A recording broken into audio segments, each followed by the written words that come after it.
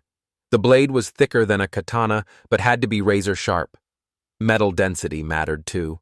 After assembling and securing it, he held the finished sword within seconds. It was quick, not because he cut corners, but because it showed his skills had grown. He handed it to Zara, who shouted with joy as everyone crowded to see the new sword, while Van worked to make it longer in the same style, ignoring the chatter. He managed to craft a strong, sharp sword. He passed it to Zara.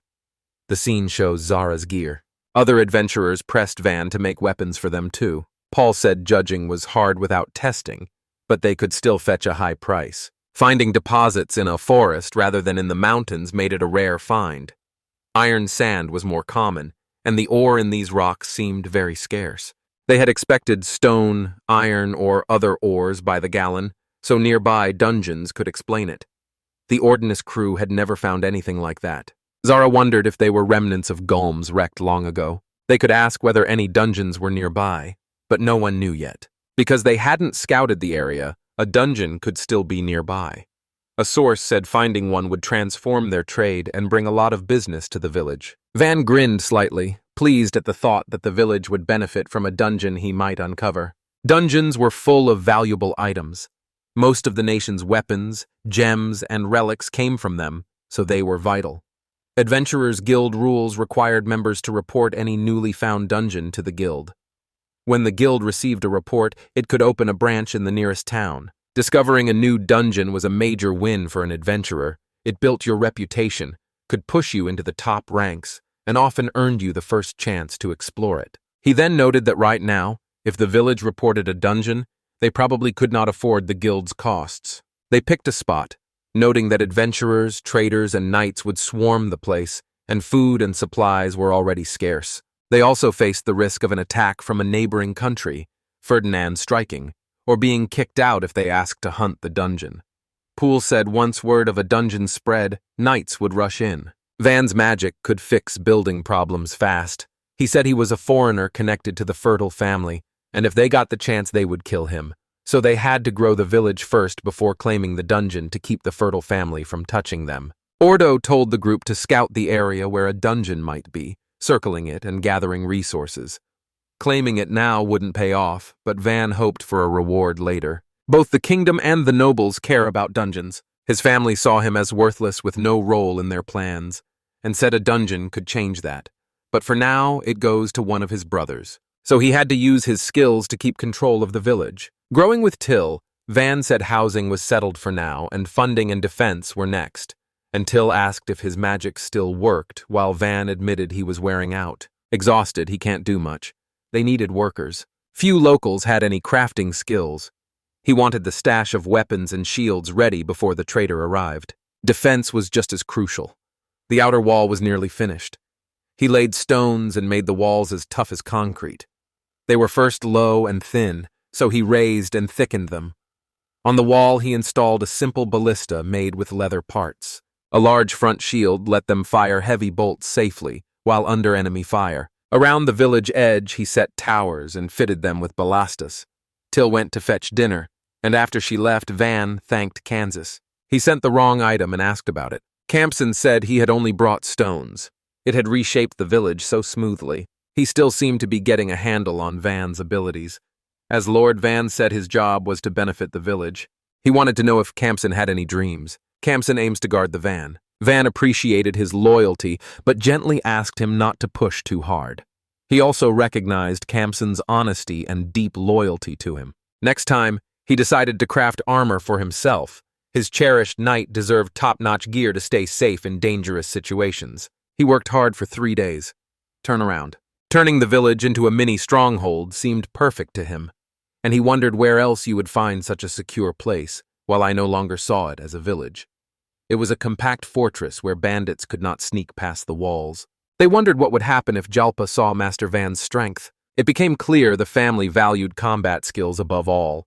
There was no use debating it now, but Dee insisted it wasn't unthinkable to use Vance's talents in a fight.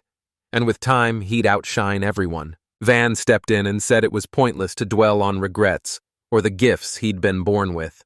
What mattered was adapting and thriving with what fate handed you, and he shared a few sayings he'd picked up. They seemed to enjoy them. He stopped chuckling and nodded at Van's words. When the mood lightning came on, it was time to get busy. The ditches were newly dug, but still dry. A ditch provided good protection. He even had a pleasant look about him. He didn't think they should ignore drinking water. The ditch's base and sides needed strengthening. They had to set up a water supply channel. For now, they drew water from the river or filtered collected rainwater while he considered a more reliable source. A noise came from behind. The bandits had arrived. They were coming from the other side. Van ordered the bridge raised and the gate closed. He asked whether anyone was still outside and sent someone to check. They just stayed inside and followed his commands readily, though fighting still spooked them. It felt like the last skirmish, and though he felt some fear, as Lord he could not show it, he acknowledged their worries and said some might get hurt. This fight was crucial for the village's future, so he would stand up for it. He said he couldn't do it alone and asked for their help. After Van's uplifting speech, they no longer seemed afraid. Van started giving orders before heading out. She clutched him. Seeing her teary eyes, he told him, ordered D to take his crew and scout the enemy's movements. D, full of confidence, told Van he could count on him. Call him a brilliant leader and genius, the best, even when the odds are against him or he is cornered. D was sure Van would win. He took pride in outdoing Commander Straddle and had now served Van. He trusted him and was willing to give his life. D checked the scene, and his man reported it was now clear which groups were out there, likely bandits, and when he saw them coming, he warned the others. Van said they were a few hundred yards away and needed to prepare to defend themselves. He asked if anyone might be following them. While they weighed their options, someone spotted a tail and armored dragons were charging toward them. Armored drydans like Lipgrim give even skilled knights trouble. The village had no seasoned fighters. The dragons seemed to be driving the bandits straight at them, and ordinary weapons could not pierce the bandits' armor. His magic worked, but only Espada and the adventurer's daughter were fit to fight as mages now. The adventurers had gone after supplies by themselves. Without a mage, a strong knight could hold a dragon off and target its weak points, but the villagers could not. They crumble under tail and claw strikes. Then everyone was ordered to man the ballistas and keep the bolts nearby. They also urged them to follow Van's directions. Villagers fled the dragons, calling for help. The onslaught felt endless and was hard to repel even in a large town. They estimated about 40 armored dragons, each 8 meters long, and suggested using the bandits as lures. Advanced, pitted them, and asked for another option, which amused D, who apologized and said that laughing at danger eased the tension, and in a pinch like this, a fix would come up. He ordered them to target the dragons and fire when the bandits reached the moat. Van wanted to know if the bandits could reach him from there. They said aiming for the eyes or mouth would work and improve their odds. Boldly, they claimed no one would die today, and they would win this fight. Dragon barbecue is on the menu for tonight, he boasted. Then bandits rushed toward the village. Fear of the pursuing dragons ran deep when they came near. In secret, he prepared his crew, aware of how dire things were. He ordered the catapult crew to fire. Arrows took flight but seemed to vanish when facing the dragons. Although they did nothing, Van's crafted arrows still punctured their hides. Someone hit a dragon's paw, broke it, and pinned it down. They didn't kill many, but it was a shock. When Van asked me what had happened, D said he'd done something incredible, but Van didn't really understand. D explained, they took down 10 dragons in a single shot. They said they were out of arrows and needed more from the spare ballistas. Van suggested using wooden ones if the iron was gone. Day relayed the order and readied his men. After the first round, their confidence surged and victory felt certain. The next shots would be sharper. Watchtower crews were in position. Day had no doubt they'd win. He ordered arrows to display the village's strength. Reagan roars, his pain echoing everywhere. Wooden arrows were less effective than iron but still pierced thick scales. D told them to keep using wooden arrows and to aim and shoot. After several rounds, every dragon fell and victory was secured. Commander Straddle could not fathom taking out 40 dragons with only 60 arrows. Beamed with pride for Van, he walked up to Van, who was clearly thrilled. It was Van's first dragon sighting, and he was stunned and called them dinosaurs. D laughed was clueless about that term. D's joy burst out, pulling Van around in victory glee. Van saw people outside the gate even though 30 had survived. He ordered them bound and warned them to obey or face punishment. The terrified bandits offered to be slaves and begged for work. Rhonda said these people often raided their village. Furious villagers attacked them for the family members they'd lost. At that moment, one swan grabbed his fist to stop him from stooping to their level. They will face justice, he said, so we should not repeat their wrongs. Facing the bandits, he warned that punishment awaited them. When help arrived, they would be taken away. Until then, he made them gut dragons to harvest magic cores. He could hardly believe how incredible the past week had been. Certain those memories would stay with him forever. Zara was equally impressed by the quality of the weapons. Only 30 people could use the vans and flawless swords, and they could handle at most 4 or 5 bodies daily, so timing was crucial. Ortho decided to start cutting them up while they were still fresh, beginning the next day. Doris's team, Cayman's team, and the Free People handled the remains, while Van upgraded the cleaning knife's material, making it much sharper. The group wrapped up in 3 days, finishing that night. Van gave a speech thanking the villagers and everyone for their hard work. With money no longer a worry, the village could enjoy any spices he prepared. He hosted a feast for everyone and warned them to limit their drinks to 2 glasses each. Van savored the dragon meat, crisp on the outside and juicy and tender inside as it slid across his tongue. Ortho pointed out that the rich, fatty meat was protected by a hard shell, which explained why dragons were so valuable and worth selling and why ballista arrows had to match the weapon's strength. Dee overheard them and felt crushed that he didn't get a sword while the adventurers loved theirs. Dee and his crew closed in on Van, begging for swords and daggers. Though Van received many thanks and offers of food, he remained humble. Villagers found him odd for sticking to his ways despite the hard road ahead. Dee nearly attacked the bandits who killed his family, but thanked Van for stopping him and vowed to make the village better for those who were lost. Both Rhonda and his assistant enjoyed the feast, and a woman was glad they could be together, even with aristocrats present. Asada warned her not to think like an aristocrat, but that was what made Van appealing. Tilgaza Van felt he would soon do even greater things. Later, Ortho, Van, and the others talked about selling the dragons. Ortho said a shell dragon would fetch 20 gold coins from merchants. Most of the meat was spoiled so they couldn't sell it, and after paying transport for the rest, they get about 8 coins per body, so with 30 bodies, they'd earn over 300 coins. Then I converted it in my head to over 300 million yen. Espat praised his defensive efforts, and Van thanked him for the protective barrier. Asada said that despite the success, a law required villages earning over 100 gold coins to pay a 50% tax to the Marquis's treasury. Hispat revealed the village's wealth, told Van Stund that hiding it would be hard but possible, and left. He had never met anyone as loyal to the Marquis for decades as Espada, and now Espada was suggesting a trick to fool his father. This was no dungeon.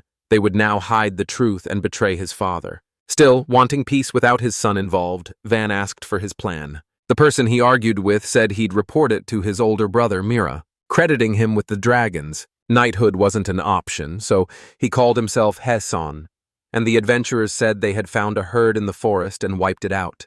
Vance's 3 older brothers were fighting to be the family head, each pushing him aside to win favor. But Van wanted Mercia, his loyal supporter, to win. He decided his plan was brilliant and announced it. The next morning, the villagers praised Van. He grabbed Till's hand. She was startled at first, but glad he noticed her affection. Van tried to act mature while bathing, but he was still only 8 and clung to his childish privileges. In the end, he let go of her hand to protect his pride.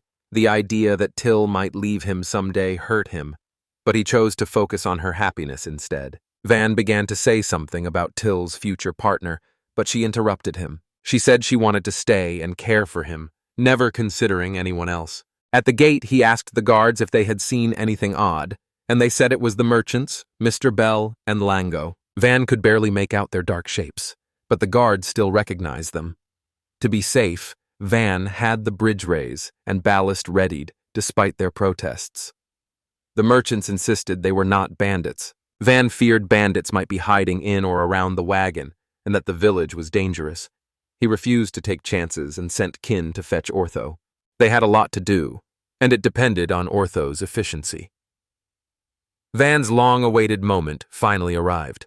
Meanwhile, the merchants were stranded after their wagon broke down, spoiling much of their cargo. The man inside told the driver to add up repair costs, lodging, and convoy fees. Even after arriving in Hashimura, they'd earned almost nothing. The bald merchant asked the speaker whether this was Hashimura. It didn't look like a village, and though he wondered if they'd lost their way, there was no mistake. Van greeted them at the gate as they debated and introduced himself as Vani Ferto, the village owner, then demanded that traders give their company names and escorts state their roles. Hearing his name made the merchants uneasy. The two hesitated, and the bald ones said their base was the biggest city where they had often seen Van's name, so it was definitely him.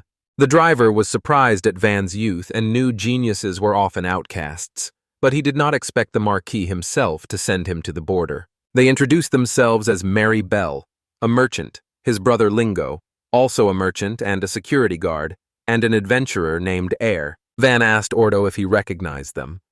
Ordo said they had met at the Ventures Guild and shared drinks. Van let them into the village and greeted them warmly. Rhonda and the others greeted Bell and Lengo, who apologized for being away so long, and said they were relieved everyone was well.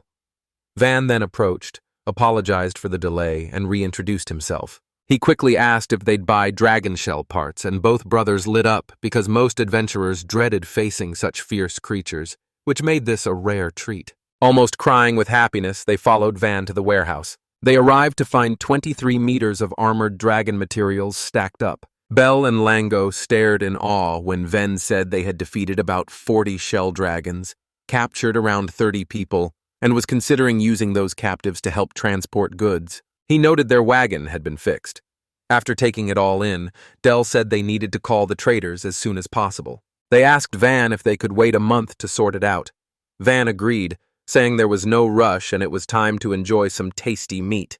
They realized the village could not eat all that meat before it spoiled, so they asked Van if he would mind selling it to a nearby village and offered to cover the cost, while Van wondered whether that village could afford the meat. Dell said it was a poor place, likely broke after taxes this year, and that their own food was probably low. He suggested donating some meat to help out. Van liked the idea and said they'd donate it.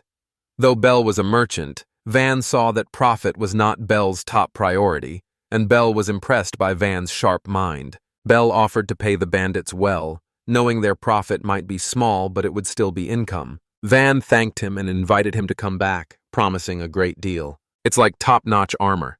They'll be shocked again. He asked if he could bring a blacksmith, a skilled draftsmith, and a carpenter, then flashed a charming smile. The armor's heat impressed them and left them stunned. Bell didn't fully understand the weapon's strengths and weaknesses, but it made for a striking display. Ordo handed him a piece of dragon skin to test, and he sliced through it easily. The guard there was excited and wanted to buy some. They marveled at Van's incredible offers, but admitted they could not take much. Vance said it was fine and they could buy more later. During the village tour, Van pointed out his new projects, then served them the delicious dragon meat. Bell asked whether merchants came each month and suggested using the trade group to double visits to twice a month. Van said they needed supplies and sake. A good meal lifted the villagers' spirits. Van also asked for ads to promote their weapons. He suspected the brothers wanted an exclusive deal, which appealed to him. 2 traders who stuck to that route and sold weapons together would soon reach his village, he said. Van suggested they make ads, saying the more they sold, the more they'd earn, which piqued the brothers' interest. He suggested a shop in the village. They said it would be perfect if they could talk to the enterprise owner or any of the traders. Bell and Lango smiled at the prospect of steady income and their own store, and even talked about building them a house if they agreed, since a store's sales would come from dealing with many merchants, and it would be the village's first and a benefit for both. Bell told Lango they planned to pitch it to their boss before leaving, promising to work at a nearby store until things improved. Shaking hands, they sealed a successful deal. Van asked that a letter be sent to his brother Mersha, listing all his successes by the village gate. He built a shop for Bell. Sweating and nearly crying with joy, he explained it had a store on the ground floor, living quarters upstairs, and a basement for storage. He followed Bell's directions as closely as he could. Bell trusted Van's skills but hadn't expected such immense power at his fingertips. The goods had to be ready in 2 weeks, so they wrapped up deals with Bell's shop for now. Later that day, they left the village for the river. After walking for a while, the van finally wore out. He urged everyone to press on, and Cayman led the way, clearing their path. Van wanted to show kindness and concern to everyone, but he couldn't keep his energy up because Cayman was so strong. The trip from the village took an hour and led to a long scenic river where they would fetch water. They then started building the water system. Using his magic, Espa dug dozens of meters within moments. While he rested, Dee, Kin, and the others dug by hand. Van followed behind, bracing the walls. Espa's magical power was astonishing. They worked tirelessly even as they neared 40 until others remarked on how tough their task was. Though the village was far from the river, water was vital for survival. The work was grueling, but working together toward a goal felt rewarding. Beyond the barrier, people shared joy and effort. Improved living conditions would make life better and attract merchants and visitors. That was his vision for an easier life here. After 8 hours, the village came into view. The journey was supposed to take a week, but they were moving incredibly fast. Van stopped for the day, and Espa and Dee were shocked because a few more hours would have finished it. Van pointed to Abalu and Cayman. Virgin Dee was meant to notice them. He thought it was good training but agreed with them. The older crew and veterans had a hidden strength that was intimidating. By mid-morning the next day, they reached the village, surprising everyone and ready to channel the water. Van praised their fine work. They opened the flow and water rushed in with calm beauty. Children and villagers cheered when the water reached the village. Rhonda appreciated the time and effort it saved, but they still had to filter and boil it before drinking. Lou arrived, curious about the tool he planned to make. Van offered to help build it, and Lou accepted immediately. They built the filter from branches, leaves, sand, soil, stones, and cloth, and placed it at the canals and near the village. Clean water flowed into a metal container. A tap under the tank would release water into the boiler. It was by a fire magic crystal. Lou asked Belle if he had stocked those crystals. Ken reported the space was full of water. Van was pleased with the outcome. Flooding worried him. The rain had raised the water level. Espa was impressed when Van explained they would widen the channel according to the water volume and build banks in flood-prone areas, though it took clever planning. The water had nowhere to escape. Van needed to make sure excess water could flow back to the river or form a lake behind the village. Espoil preferred sending it back to the river but said a lake would be helpful during dry spells when the river slowed.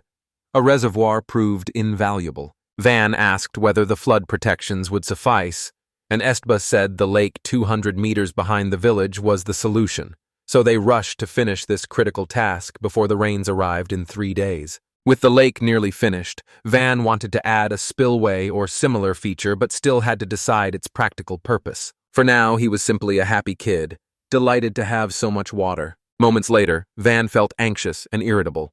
Van woke before dawn. They found Rhonda and many others in a frenzy. Dee and Espa had already gone to Lake Van. Van didn't know where the name came from, and Till said the lake was named in his honor. To remember his efforts, he marked them. The village, then as now, gave him a bad feeling. Something felt off. A panicked villager burst in before they could talk it over, urging him to come. Van and Till raced to the lake, taking what looked like a back road to get there. A worried crowd had gathered in the village. Van asked what was happening. They pointed to something in the lake. A figure seemed to stare back from the water. Deep in the forest by the river lived a legendary creature with bright blue hair. Half human and half mermaid, they were called Abalu. Van had never heard of them, so Espa said they were rare and identified the girl as Avalu. Van asked her name.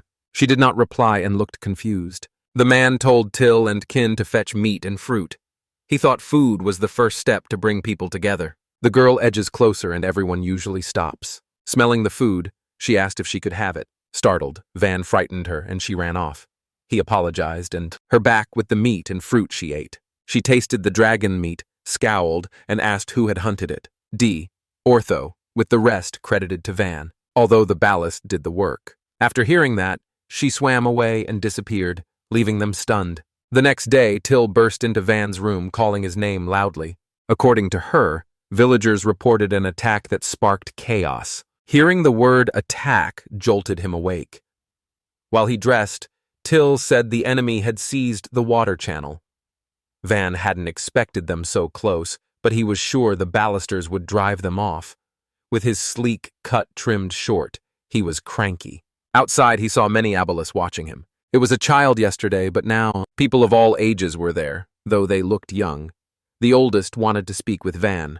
A nervous man asked D. Ortho and Espa to join him. Bell was there too, saying Abba Lobrat rare items were a big deal and traders said dealing with them was a smart move, so it deserved a closer look. Van let him come along. As they approached, the man said his daughter thanked Van. He had heard the boy had beaten a dragon, and it seemed true. The other Algalis looked amazed. Some wondered whether he was a mighty mage.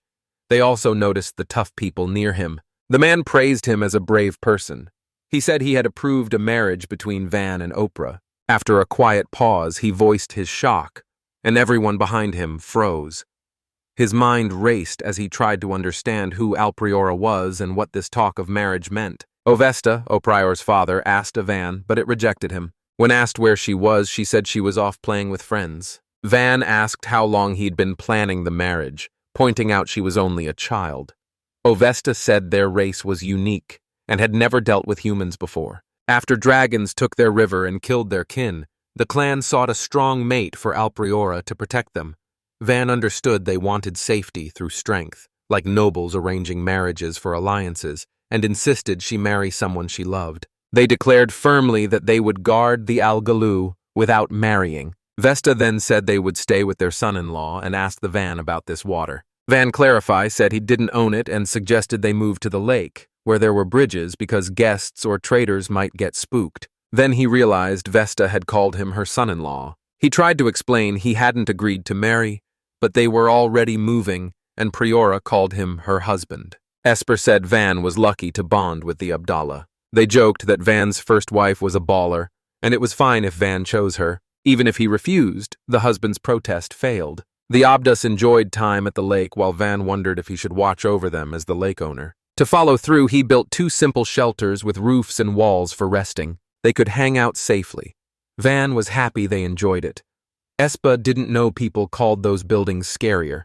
Van knew things even Espa didn't, and it amazed him. Villagers started talking with Agalu and sharing grain dishes, and soon word spread that the lab had brought ores. Their bond deepened, so Van decided to build another wall. Stronger than before, it can enclose the lake and make the village safer for the Abalo. Espa suggested adding features so a decimal city could plan ahead, and Van worried it would be huge and house 10,000 people, pointing out that aiming only for village growth was not enough, and that a wall would require guards. So Espa advised designing for a large population on a smaller plot. Van thought a setup for 1,000 or 2,000 might work better. Espa disagreed, saying it would take more time later, a key factor to consider first, and that it wouldn't happen soon. His stubborn streak showed when he spoke up, and even Father couldn't argue back. Espo said each section should be at least 600 meters, with defenses, homes, and guild bases, and that wall construction would start later once enough people arrived. So for now, they could lay out a wall to be expanded, and he noted they wanted vans in the non-square, fortified city design. He explained that mages often exploited single weak points, and a square city, like a star-shaped one, was easiest to defend. Triangular sections, even if breached, will not connect to city roads and can detach from the wall's edge. There is no need to rush to take the corners before reaching the core. Even if foes bypassed them to smash walls exposed on 3 sides, this layout, proven on Earth with firearms, worked in this sword and magic realm. Espa said that with a force focused on a frontal attack, the corner strikes could not fan out to the sides. That is why more people were essential. Espa called it a solid setup. Even skilled mages could not shield the infantry in it. Midway through the talk, someone burst in, for example. A messenger from Count Ferdinand arrived. The message carried more than Ferdinand's emblem. But Viscount Cayenne's unicorn and shield belonged to a rising noble in the Ferdinand circle that owned this city, and he figured he might want them back. A girl and a woman stood at the gate, unimpressed by stories of this so-called kid genius. In the carriage, 2 women chatted, one calm and the other not, and the calm one told the other not to fret and suggested they find the right person to approach first. Van got the house ready for his visitors while Till made tea and snacks and worried about how many might show up. Anxious, he still hoped for a good outcome. No one came to his door, so he welcomed his guests inside. 2 women entered, one older and one younger. He greeted them and said he had been given charge of this land. The older woman, Panamera Carrera KN, had just been raised to the title of Count after a background working nights. The younger was Erit Ferdinand, the Count's youngest daughter, and Erit said they had heard Marset Pharaoh lived here and that her father wanted her to meet him. Van was surprised they had sent the youngest with Panamera as her guard. Though uneasy, he thanked them for coming to his simple village. Rising from barren origins to reach this rank in one generation was uncommon, and she was clearly sharp and strong. Seeing he seemed steady, despite being younger than a rut and showing no hidden agenda, Panama asked what he thought their visit was about while Van sensed she was testing his guesswork. An account with shrunken lands might feel bitter yet impressed by the markets. Fearing Marset might strike, the Earl sent Panamera and a rut. Van said they were here to scout the rival's situation and negotiate with him. Panamera laughed, amazed that a 10-year-old understood it all. Agreeing with his theory, she said Mr. Ferdinand could not figure out Marset Pharaoh. Lately, his name kept coming up as the key hire everyone wanted. A major event was approaching, and Marcus was boasting about his ongoing success. Since it had not started, they arrived. She could not see why he had been chosen for this thief role, perhaps because he lacked 4-element magic. Rumors called him a prodigy, and thief owners usually required top education to develop their lands. Graf was puzzled by his placement near the borders of the Count and the Jeanette kingdom. It wasn't excessive ambition. Killing among nobles was forbidden here. Van wondered what kind of woman would speak so bluntly. He admitted he had no 4-element magic skills, but her other worries were unfounded. They dumped him here on a whim. Panama found that hard to believe. She asked whether the stories that he was crew were true. Word was this was only a 100-house village. In just a month or two, he had built fortress walls, upgraded buildings, and used materials no one had seen before. In addition, he had a skilled butler and a master knight. She estimated he had at least 5,000 people. They were worried about technology to hide army movements, but he used it knowing he would be noticed and turned the border into a military hub, she said. That only made her more determined. Apologizing for laughing, he tried to clear up her misconceptions. He told her that his father only allowed him to bring kinin and some gear. His family didn't even say goodbye. They just told him to slip out quietly. She pressed him for details about the knight, the butler, and the people outside. Before Van could answer, Deep cut in and said they were drawn to his smarts and gifts, so they tagged along. He said he'd received a nightly order to return, but brushed it off. Espa joined in and said he was old. Seeing Van Leving, he decided it was a good time to retire and pass on his knowledge. Till said that whether noble or not, Van treated them fairly, and she was glad to work for a kind master who valued his team. Van was grateful for his loyal followers who had come with him to this distant place. Panamera insisted on knowing how the village had evolved. He chose to demonstrate instead of explain, leaving her baffled. He casually said he wanted to build another fortress while outside. Stepping outside, the villagers waited for Van, who called for wooden blocks and moved beyond the fortress. Panamera asked where they were going and met her steady gaze. He sensed her worry about a possible trap but stayed silent. A guide led them to a spot and said it was suitable, though the edges rub it off. Van proposed a 2-meter-wide wall. It will be adjusted later, and the fortress will be built in front of her. Showcasing his skill as a formation mage, he sighed and noted the wall would collapse once its magic faded. Crafted from bones, volcanic, and other rocks, and some ore, a hefty mix of resources.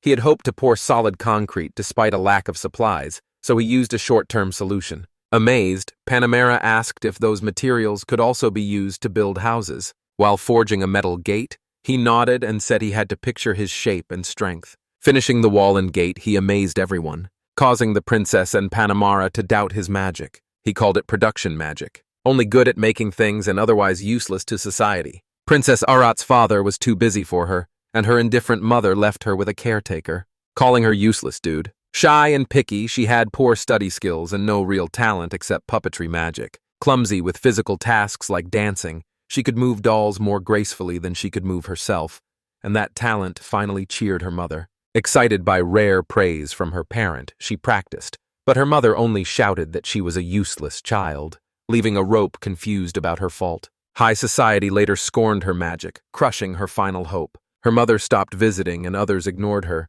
leaving her to live quietly, holding her breath. She blamed herself while her mother's yelling continued. At 10, her father called her in with Panamera present. She questioned his choice to send Arut and suggested someone else. He hushed her nonsense as he spoke to Arut, who wondered about her. Panama asked her whether she knew about a future marriage, which brought tears to her eyes. Panama said her skill could spark marriage talks, but no one would cancel them, or it asked whether her uselessness meant she had to leave home. Panama said her siblings were all married, so a good match would be enough for her. She took her hand warmly, making her feel cared for at last. Their 3-week journey gave Arud her first joy.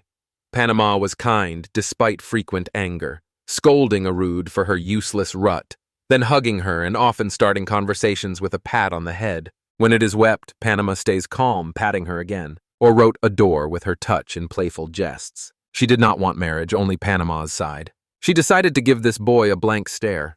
Van's uniqueness annoyed her. He connected with Panamera right away, had respected servants and allies, and despite his youth, had accomplished much. She assumed his parents valued his gifts. Their indifference shocked her, and hearing him and watching his useless magic turned her jealousy into fascination. Aristocrats valued 4-element magic, so she gave up hers when her mother dismissed it. Now she considered taking it up again. Panema realized he could fortify a key spot while eyeing the Graf's land. Van said his father, who had expelled him for production magic, knew nothing about it. Panama called it foolish.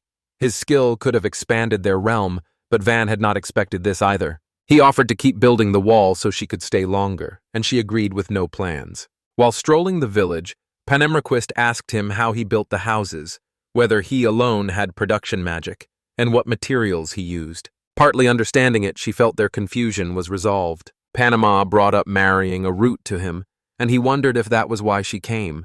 He noted the area swarmed with magic beasts that would keep strengthening the village, but marriage wasn't required for peace. Oddly, the number said he was personally tending a rut. When Sir Ferdinand mentioned her marriage, she rejected it. Afraid of being matched with the mayor's youngest, who might be hostile and is a frontier lord's child, she began to doubt the joy of her roots and Van agreed, a warning about death from bandits or monsters. That's why Pan-Americans despair over a root and a forced marriage. Seeing her fear of being abandoned again, Van unexpectedly empathized and shared her plight. Panama has softened, considering a rut's happiness, and would accept a proposal if the Van wet her. Despite his youth, he cared for his people with wisdom beyond his years.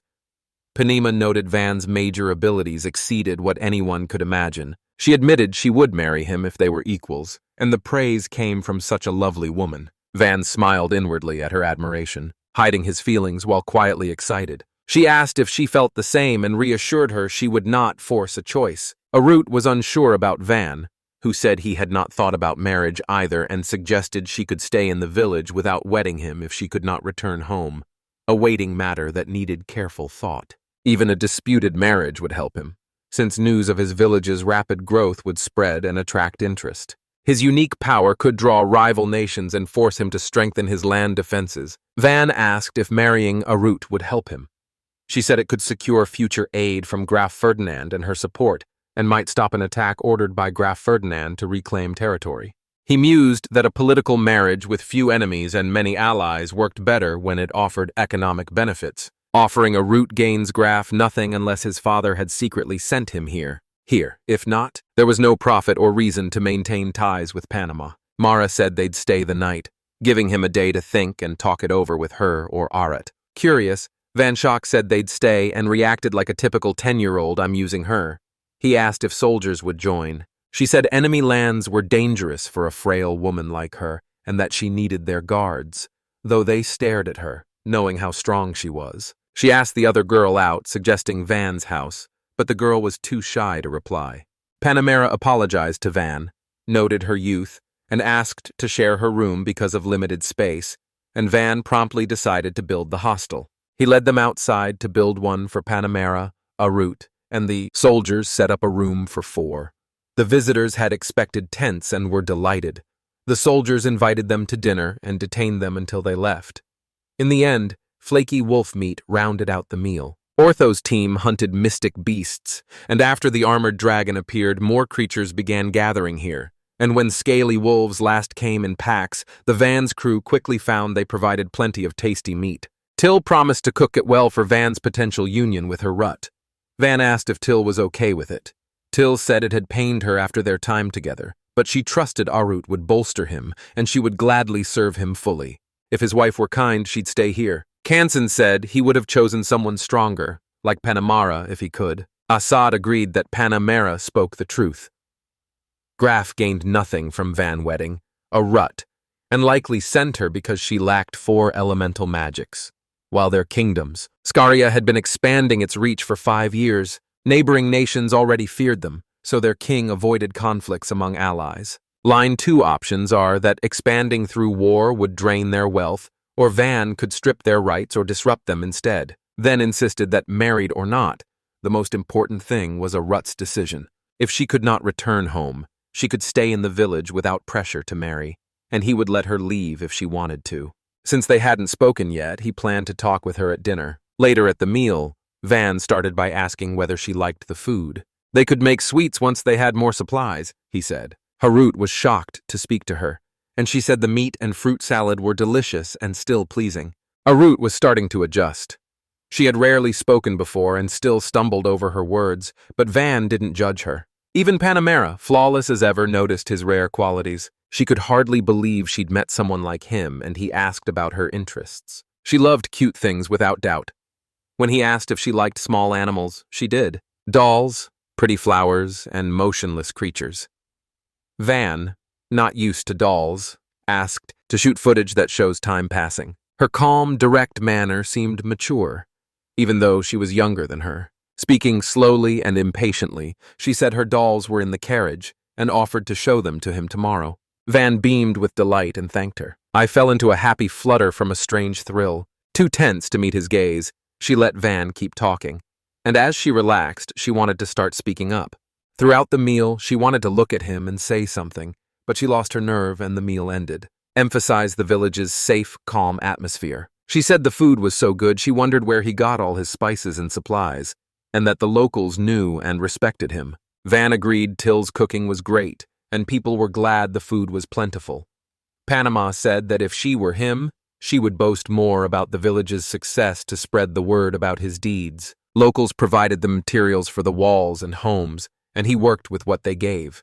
He felt proud when the village passed 1,000 residents. Their talk with Van wrapped up, but he saw Root look as if she had something to say. 5 minutes later, he asked her, and she bowed and thanked him for the day, saying she had been nervous because she thought he might be someone she had to marry. His kindness eased her fears. She said goodnight, then felt puzzled but glad he had left a good impression. At noon, she spoke quickly and left before he could respond. Anxious that others would see her as strange and rude, Erit had trouble finding her room until a woman showed her the way. Panamera, in her pajamas, welcomed her warmly as she entered. Anamura wondered whether the children had crossed a line just because they got along, and told her she could share any ideas. Sometimes its cheeks go bright red, like a tomato.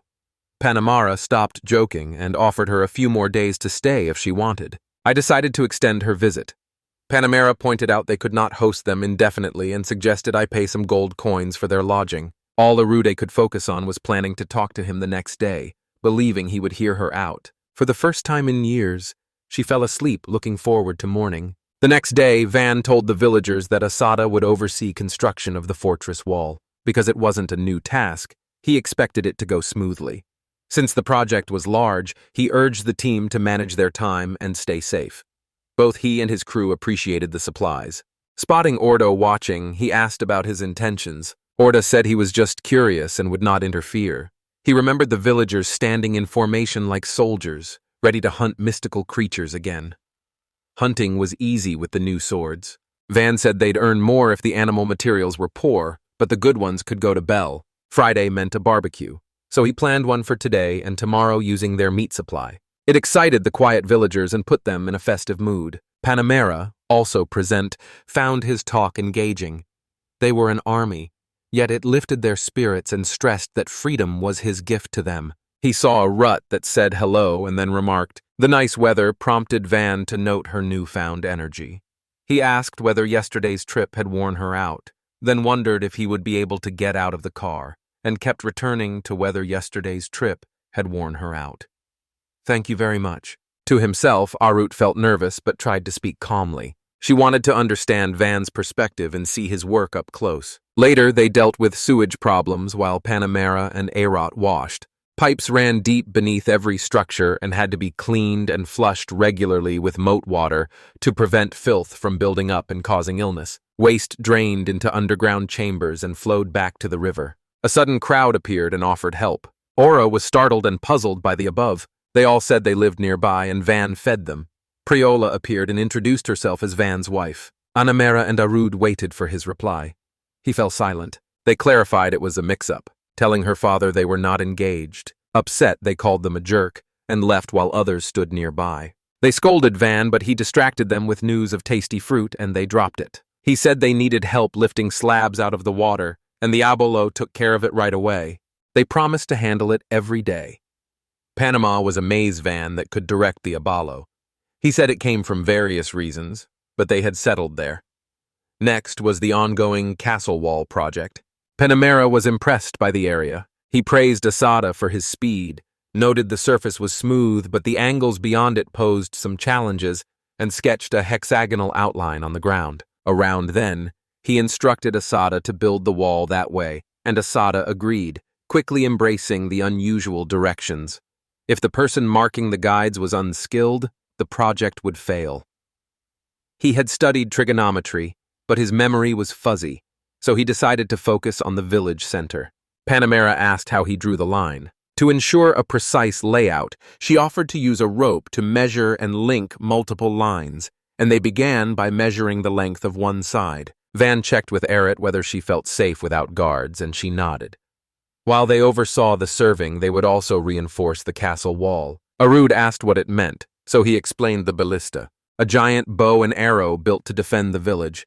The top of the wall was widened. Enlarging the ballista, he crafted arrows the size of an adult's arm with 2 levels, so one ballista could fire twice in succession and considered a crossbow. He feared mistakes, and with his first attempt about to start, he didn't want to fail in front of 2 charming girls. They tested it with Cayman and it worked flawlessly, just as he'd hoped. She was surprised by the bow on her route. Its strength was obvious. Van said it far outpowered a standard bow and arrow. Panama arrived. They asked about the loud sound, thinking a huge magical beast was attacking. After Van clarified, she was surprised and asked whether those ballastas were also on top of the wall. Van said they varied slightly. Over 100 people lined the defensive walls, with more planned to join. She started asking about timing, cost, and materials. Vince noticed her curiosity. However, details were withheld and it was called a military seat. Panama was stunned by the secret. She got out, not depressed. They asked for more and offered to buy a ballista at any price, but Van Grinda said they were not for sale. Panama struggled to grow. Through the grass, I saw how much this distant village had grown. As Viscount Pan America, define the norms of production, the use of magic, and how to earn loyalty across races, now that things have advanced so much. Carrera Cayenne felt a fresh breeze she had not felt in years, made an official pact with Van Neff Arrow, and planned to inform the capital. In a letter today, she would stress that while alliances within a nation were usually for protection, this one was an equal partnership and would mark her as Van's. Allied with the nobles, betraying him would destroy her noble standing. It was a golden opportunity for Vane. Happily, she agreed to team up as Van bowed to her. Soldiers and their mates followed suit. Panama proposed that. Van agreed that if he lent her a ballista, she'd lend him 100 soldiers for 2 weeks, but he'd owe her if even one didn't come back, and he asked her to show him. She needed a cart for transport and arrows to load. It seemed heavy and would need a carriage, and she noted they could make arrows from iron.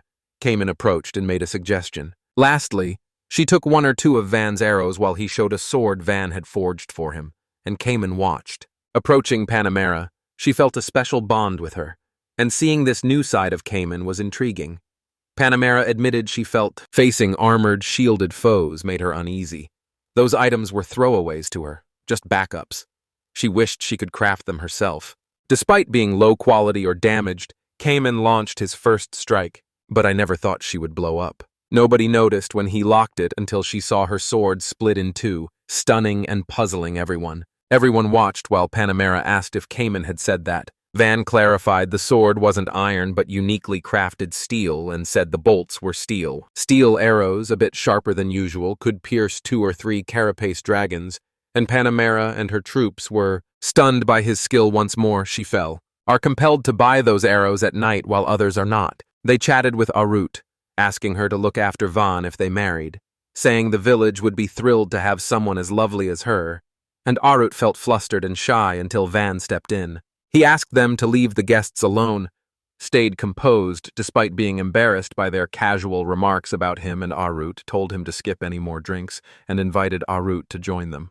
With the survey complete, construction would wrap up. It should be up in about a month, or it asked whether he meant the street. Van nodded at the facing wall section.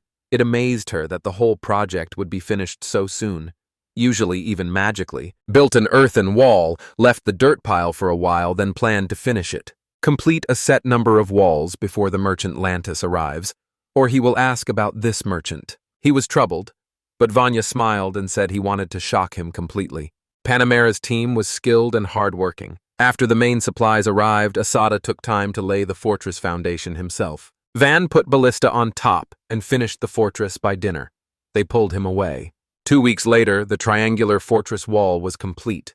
Standard ballista were in the... It was installed at twice the usual size, making village building more enjoyable, while Panamera praised. Despite his impressive work, Van's gaze drifted to her ample chest. He refocused and thanked her for... He helped reinforce the fortress's core. Later, he suggested building homes for residents, merchants, and adventurers passing through or settling. Panamera had always... She dreamed of the project, but it required large funds, and she could not borrow from a prince who had just lost his land in battle, so she refused his money. This allowed him to wield military might there freely, as they spoke the ground. He trembled, and Ordo shouted that a dragon was approaching, and everyone was at a loss. A dragon appeared in this remote spot. It was chasing Ordo and his... The crew decided to stall it while the others fell back to the village. Van was stunned that Ordo volunteered to be bait. They could fight it inside, but Van wasn't sure how to defeat such a massive dragon this time. He refused to let the villagers be harmed. Villagers and others fall victim to it. His team waited for his orders. Panamera chose to help. The dragon reared and began issuing commands. Motioning with his hands, he told Ordov to draw the dragon aside while they fired the ballista and ordered everyone to get ready. Panamera instructed them to be ready to enter the safety of the wall. Once Ordo and his group are inside, they shut the gate and climb the wall to assist. She sent 10 men to escort Princess Ere to the village and ordered the rest to man the walls. Ere was more terrified than she was.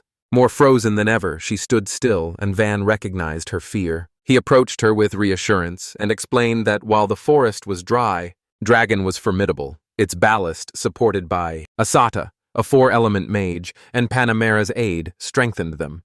They admitted they hadn't beaten it yet, but vowed they wouldn't lose. Arith relaxed. After praying for success, assigned someone to watch her indoors, or send someone out to shout so no one sees her. The gate was still closed when it arrived. Van told the crew to prompt them. They carried the ballista, ensuring they did not strike Ordo. Their initial goal was to ground it by targeting its wings because they flood the dragon with everything. With all their might, the pool stumbled and urged them to leave her, ignoring her as they drawing the dragon's focus gave her time to rise and escape. Zara struck the dragon. It tried again but barely noticed. He fled, sobbing and yelling for them to abandon him, stunned when they did and kept running. There was another way. Ordo, the swiftest, said he had survived and that Sister Pool had reached the fortress first.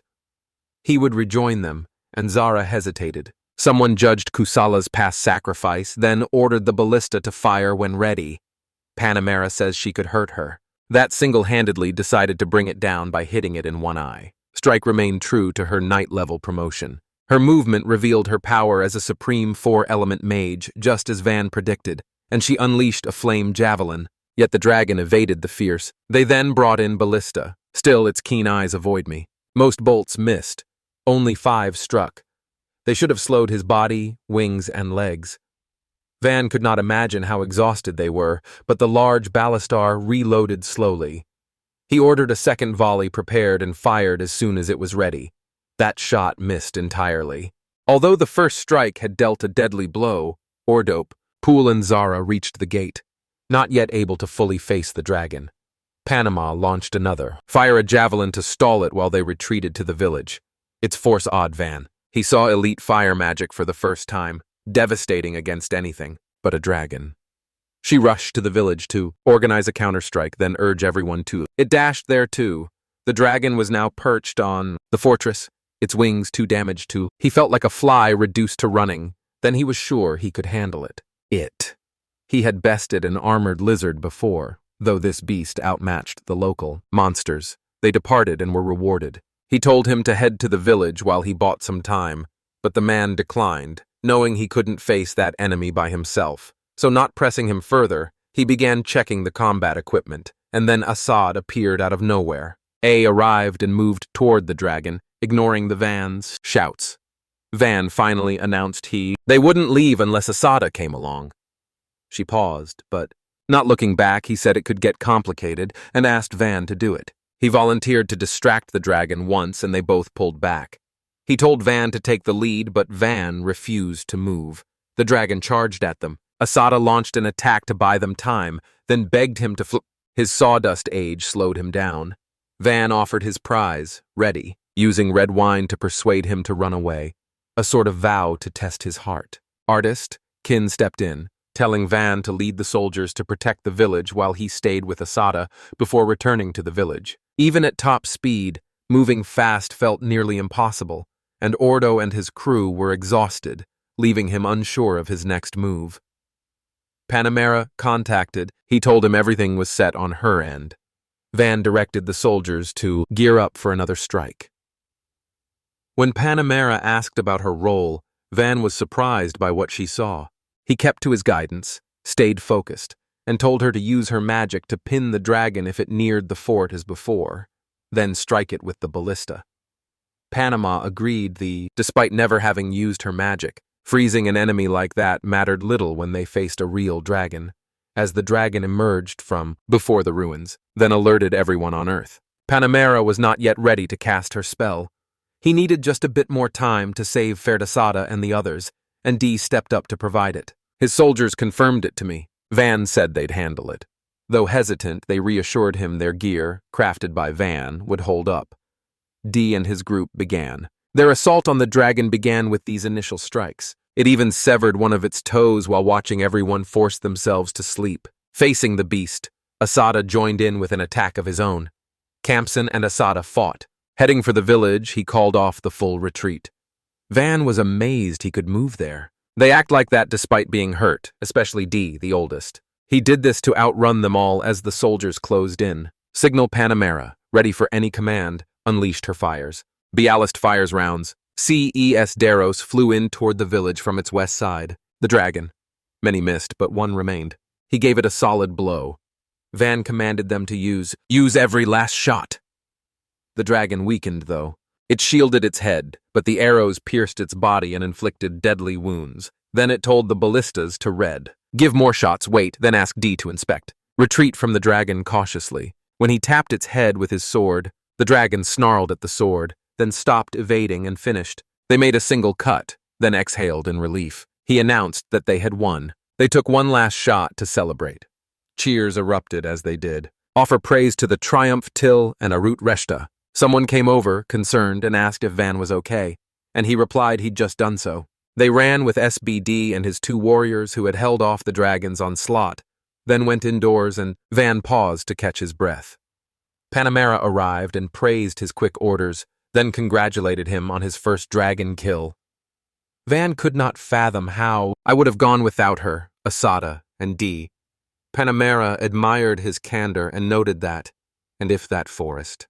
A dragon had struck the prince's lands, probably leaving half the city in ruins, with the walls at least partly collapsed and hundreds dead.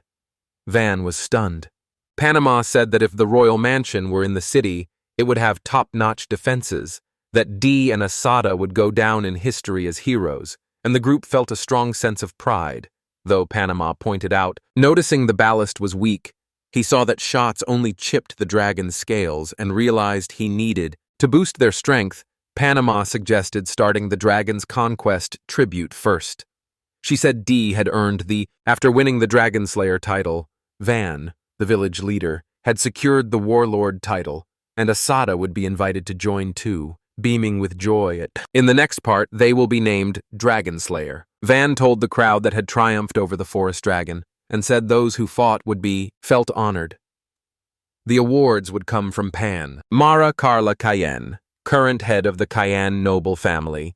The villagers eagerly, after her speech, she explained that the forestry, knights and wizards fought hard to defeat the dragon and save the village. They stopped a threat that could have destroyed villages and their forts.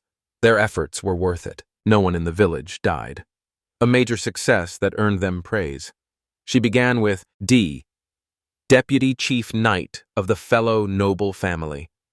He took the dragon's head and sealed the battle's fate, drawing on his deep experience in war and weapons. Then came Sada, a respected four-element wizard, used powerful magic to hold the dragon back, making him the fight's second key player.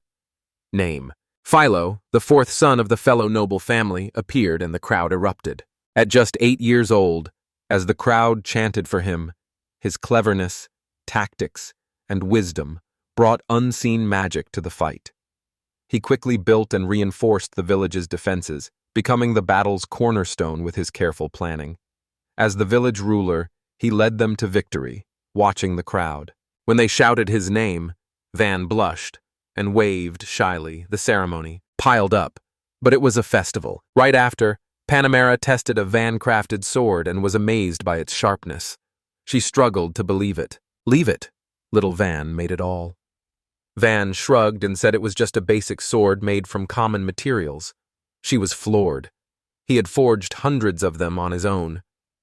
Van grinned and offered her a custom one for 5 gold coins with the panel. The Mara family's large crew gathered materials so fast their warehouse overflowed, so he started an underground one.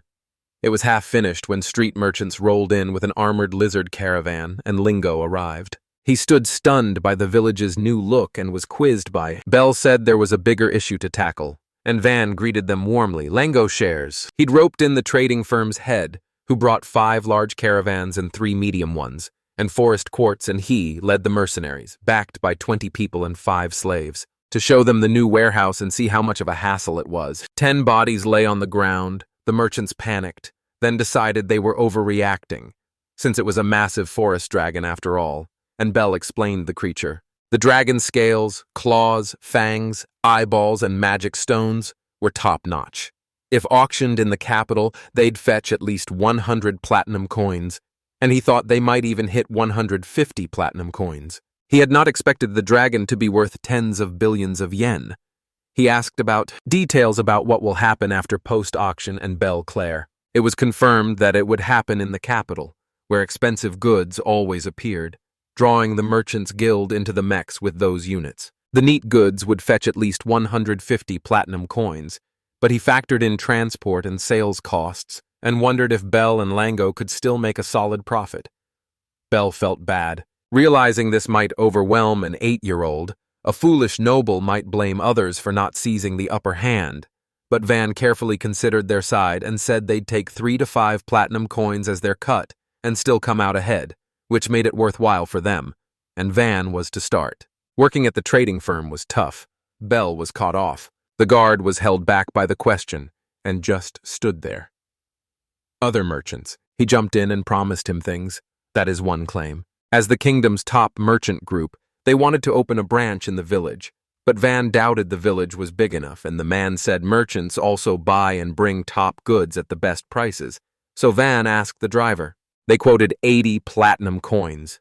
He pressed on what they'd get after selling it, and they explained there would be a reduction after their sales fee. They also won. They wanted to sell the armored lizard. Then afterward they'd send people to visit the village. Conversations kept circling the battle's outcome. Once that faded, their interest in the village would likely drop, if monsters could. They would be sold, and a big store would be built here. Merchants would cut into profits, but he'd get top dollar for the dragon and lizards. They weren't tied to here their goal was money. He thanked them and said he'd think it over. They argued he was too young for merchant games, but Van brushed it off, saying they had probably lowballed the dragon's price. Lango had pegged, "We set it at 100 platinum coins, not 8. The merchants listed it. They pushed back, saying all traders chase big gains and hinting at bandits on the roads. They'll cut in, insisting on fairness. Sales happen in squads. Cover costs from profits. Even at the base auction price, they'd earn plenty. Also smile. Mark merchants choose bandit-free routes. Older merchants fumed at Bell's words and called him nuts.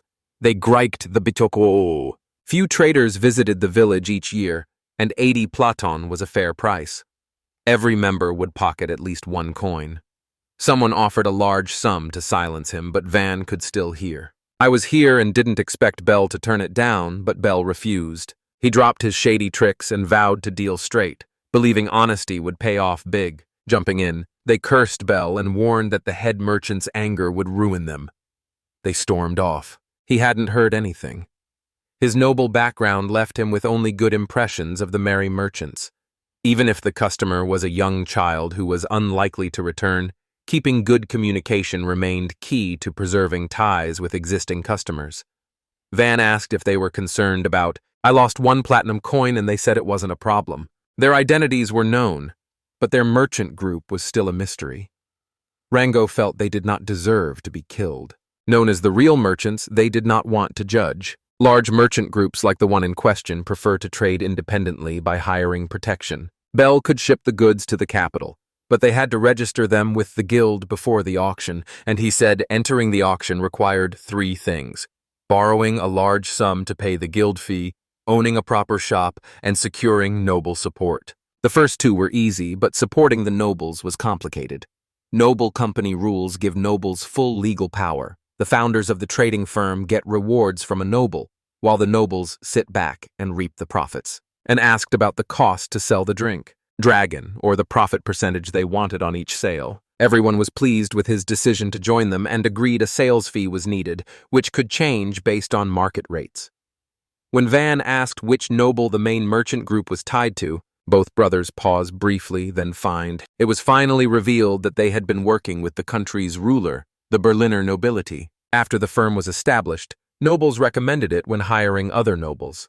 The company grew larger and stronger, and by treating customers well, they could maintain a good reputation and noble support. Van still felt it was unfair that royalty favored them. They'll see that the Merry Corporation owned shops in the best locations across the country, which let knights sell rare materials and slaves they first captured there. They secured every lord's endorsement. Rango said Mary Triumph, the first head of Merry Corporation, was rumored to be the mistress of an ancient king. Other companies watch them closely.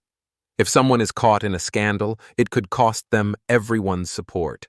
Van suspected the Merchant Guild had ties to major groups in many countries.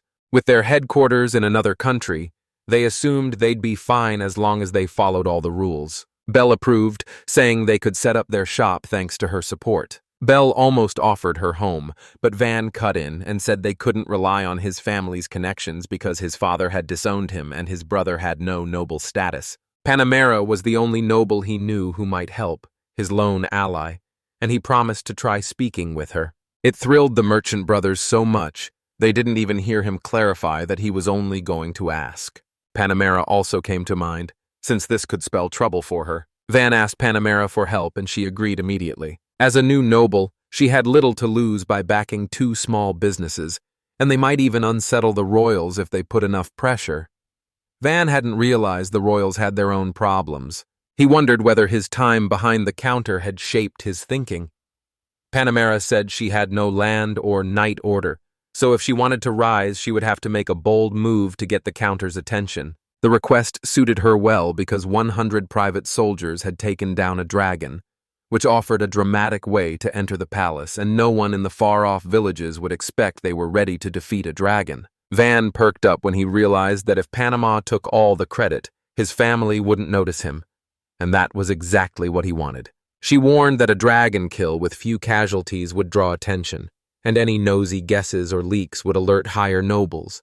So if this got big details like the materials used, how the fight unfolded, the number of fighters, the location, The casualties and more would come out and likely pull in the royal knights and others, and Van's excitement faded as he realized that even if he said Panamera had killed the dragon, they would still investigate and find it was him, and the thought of being dragged back home sank his spirit. Surprised to see a young man who had just stepped out of his house looking so stressed, Panama moved closer and told him she'd show him a way to stay out of it. Van looked at her with curiosity when she suggested it, that he had just become a noble to gain independence and start his own house. She made it sound as easy as moving into a new place, even acting out a scene where she claimed he had defeated the dragon while she did nothing. He panicked, saying that would make him too noticeable. She only asked what the problem was, but the real issue was that she stood so close, her chest was right in Van's face while he tried to stay composed. He was unsure about pursuing the ability. His father's reaction was hard to predict. His younger brothers could cause trouble. Becoming a noble before the king's oldest son would certainly draw attention. Panamera argued that an 8-year-old boy taking down a dragon would catapult the boy up the ranks and earn him a fortune, a growing company and promising results. She still understood why he was nervous. Becoming a noble earned her enemies, and some tried to take advantage of her. She crushed them all anyway. She urged him to strike his enemies hard so no one would dare oppose him after he took down a few. Those harsh words made Van see how brutal the world could be. He pointed out that if he took all the credit, she would get no fame. Panamera said calmly. She didn't need an 8-year-old worrying about her life. Van felt the intimidating vibe and quickly backed off. More concerned for himself than for her, he avoided getting on her bad side. She laughed and told him to relax. She wouldn't eat him. She let him take the credit for the next 5 years as he grew stronger. Van seemed to have only 5 years left to make his mark. 2 days later, they offered him 130 platinum coins for the forest dragon. He agreed without hesitation, and the deal went smoothly. Panama insisted on a cut of any business he did once he became a baron. When Rango returned to the capital, they sold the forest dragon and the armadillo dragon for materials. Rango warned their slow pace could catch up with them, and Bell worried about facing the merchant guild with nothing to show. Panama was sure the merchants were now begging for help, unable to handle the load themselves. If that happened, they would have no choice but to sell everything for 80 platinum coins, a harsh but practical decision. Rango suggested building a carriage to carry everything and asking Koro's party to guard them, but Panamera insisted on bringing her army to the capital instead, and reminded Van to promote himself for his nobility goal, so he wouldn't have to worry about manpower or protection. Van expresses genuine gratitude to her. Seeing him happy for once made Panama blush. She warned him not to blurt out every thought in his head. Van nearly fainted when he saw her cheeks redden. Bill asked if it would be okay since they needed a huge carriage and many horses to haul the dragons, but Van had it handled. He built a large, lightweight platform carriage out of wooden blocks and covered the materials with cloth. Panama provided trained military horses to pull it. The merchants continued traveling. They kept saying bad things about Van and Bell as they went. They suddenly saw strange, oversized carriages as night fell. Confused and nervous, they wondered who had sent them. Enormous. It didn't look like a noble carriage, and as it passed, they saw the eye. They could wrangle inside, which confused them further. One merchant realized that if Bell and Rango gained noble backing, they'd climb the merchant guild ranks fast, and then all their hard work delivering to the border would be wasted, and they'd take a loss. The deal depended on the armadillo dragon and its 40 items, so returning empty-handed would ruin their standing with the merchant group. They brainstormed ways to save themselves. One person suggested claiming that Bell and Rango exploited their goodwill and deceived them. They turned back, hoping the guild would believe their story. Cain Dino of Shura Bellin became ruler of the Scuteria kingdom at 16 and reformed its military by age 20. Outshining his ancestors with incredible power, he ended betrayals, pushed his relatives aside, dismissed many commanders, and turned low-ranking officials into fierce warriors, building an army focused on strength. Reform took time, effort, and heavy bloodshed before nobles had to serve as officers or vice-commanders with no exceptions. That shook things up. Count Fonetz and other weaker houses lost influence, while militarily strong houses like Mark Fonetz gained ground. King Dino awarded Panamera a noble title in recognition of her skill. Born into a family of knights in the capital, She was sent to a council land for intense training when her magic talent showed, giving up sleep to study and pushing herself hard. Her efforts paid off when she became captain of a small team, and by 16 she commanded the Count's knights. Panamera went on to accomplish much, including joining the war against the kingdom of Veneta, where her leadership turned the tide, and afterward she was made a noble. They used her as a knight while pretending to give her a title. Pleased with her success, His Majesty awarded her the rank of this count in just 6 years. Her recent feats led him to expect she'd ask for an even higher rank herself. She surprised him by saying it should go to someone else, and the king asked who she was recommending. Panamera said he was one of the kingdom's feudal lords, with no deputy or representative and unable to come to the capital. And when the king asked why she nominated him, she said it was for his future potential and what he could achieve. The king was thrilled that a respected military leader like her praised someone else, yet skeptical of a lord with barren land and no knights or soldiers. Nothing he did could have been noteworthy after the room fell silent when Panama revealed it was a dragon's subjugation. They thought he might be a 4-element mage raised there, but she said he could not use magic, and because his family was famous for it, his inability led to exile. King grew curious when she named him, then the fellow son of Marisfellow, an 8-year-old hero who had slain a dragon. Stunned, the king learned Marcus had not reported this, but Panamera said she had spoken to Van and the villagers herself, and it had happened in a tiny village of barely 100 people constantly harassed by thieves. And when Van arrived, he defended the village, wiping out the bandits with a handful of followers and a few hired adventurers. He built mud walls around the village and repaired their damaged homes. The court could hardly believe a 6-year-old could have done it. Panama continued, listing his small team. Just over 100 villagers. The Mark, who is the vice-captain of the knights, an elderly mage, and 5 adventurers, though she had helped subdue a dragon by holding it back. Van and the feudal Lord Bonio finished it without losing a single person. The claim sounded unbelievable, so they demanded proof. Panama was appointed to the dragon's materials. Another 40 armored lizards arrive, a number that shocks them because even the royal knights could not easily take down so many. She admitted she couldn't fully convince them in the heated discussion, but she checked with the villagers and then led, and their accounts matched the report. The king didn't think Panama was lying, though it seemed odd that she credited a child who could be easily swayed, and when they asked if anyone had granted Van his land, she confirmed it. He said he'd be at the dragon's inspection in a few days, so there was no need to overcomplicate things, and Knight warned her that if this turned out to be a scheme, she'd lose her rank and face punishment. Panama accepted the risk and invited the king to attend, suggesting he might grant Van new lands to protect for the good of the kingdom. The king was eager to meet Van in his dragon form. They brought in the dragon, leaving everyone in awe. Panama declared Van fellow baron and said his rewards for slaying the forest dragons would be settled later. The court was stunned, especially because of the new Van. She also told Belle and Rango they could now deal with the guild and start their business. Rango was overjoyed, and Panama asked if he should use his brother's name too. He said he was simply glad his little brother's name was getting out there. The next day, the new business launch and rumors that Van Fellow would become a baron became the biggest story across the capital. People hailed Van as a hero who took down a dragon, and wild tales said a young, powerful swordsman cut off its head. Too far-fetched even for gossip. Though her role was overshadowed, Panamera didn't mind, and found the buzz around the Van intriguing too. She had hoped he would be grateful for her help. A month and a half earlier, Panama's group had left the village, and since then Van had made a lot of ballista. With only about 100 residents, they would not use them all. But his place had become fancier and moved to the village center for convenience and charm.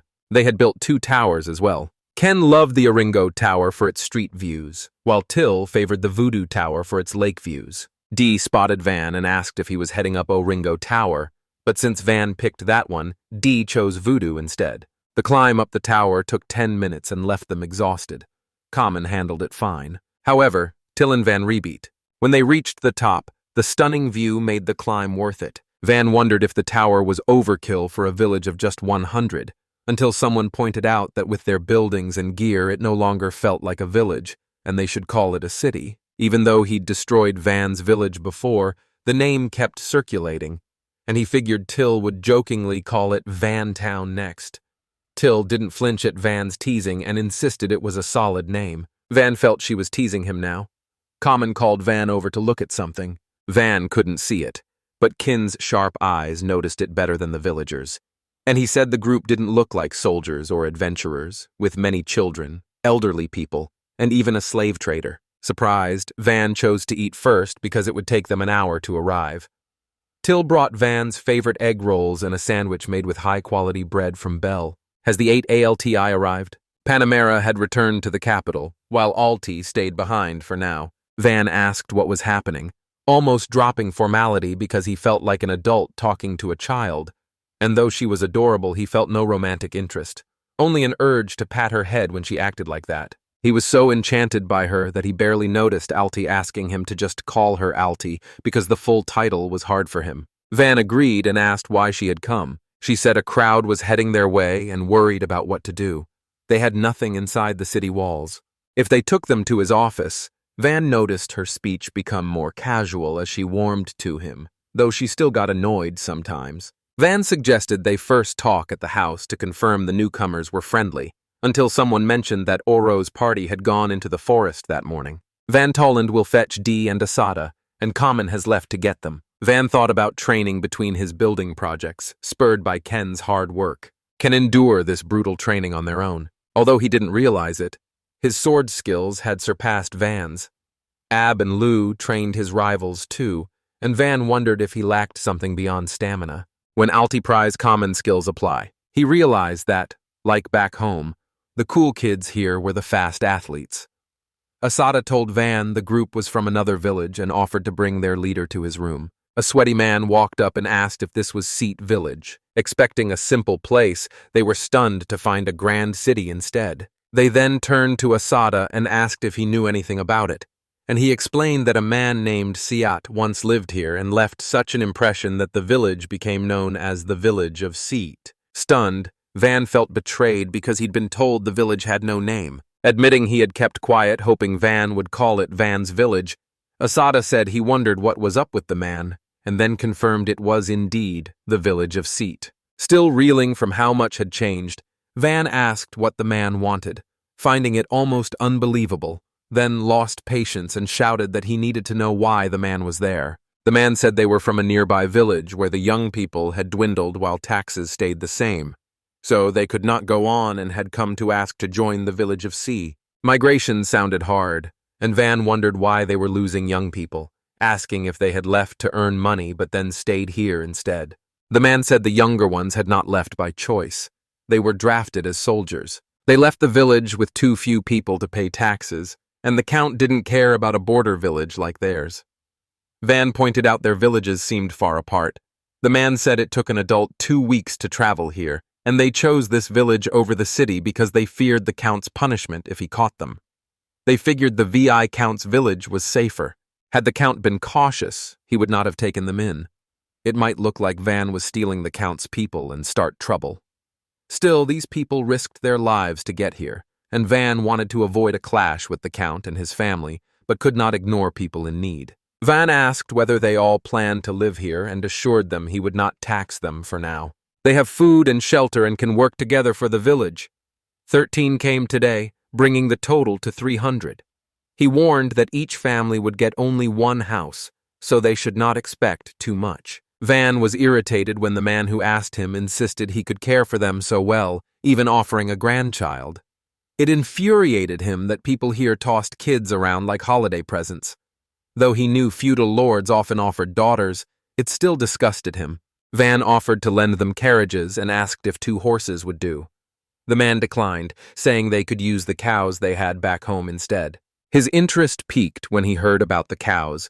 He explained the Count had left them to raise, and they gave birth to 5 or 6 cows each year, growing to about 10 annually. Van liked the idea, said they could bring the cows here with Ortho escorting them, and offered the village chief a day of rest, assuming he was exhausted. The man denied being the chief. Everyone was amazed to sleep in such a place. Some said it felt grander than a feudal lord's mansion, while others guessed the lord might have lent it out.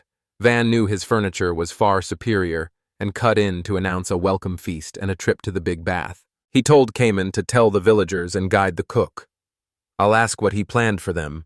And Van realized she was the Count's daughter. He didn't mean to cause trouble and explained that the re-villagers were from nearby and could not stay there. For the time being, he was offering food and shelter. Alti relaxed and said they'd have a good life here. Van was glad she hadn't pressed about where they came from as they walked together. He asked if she had enjoyed her 2 months here and wanted to stay. Alti said she'd be happier living here. Van said they were still kids, so she should drop any talk of marriage and just tell him what she wanted. That was all that mattered. Alti looked nervous but said she'd love to marry him. Then he playfully asked Alti if she really wanted to marry him, trying to fluster her more. He considered himself a gentleman who would never humiliate a lady. He told her to drop the idea. They all agreed. Then he noticed his odds tried.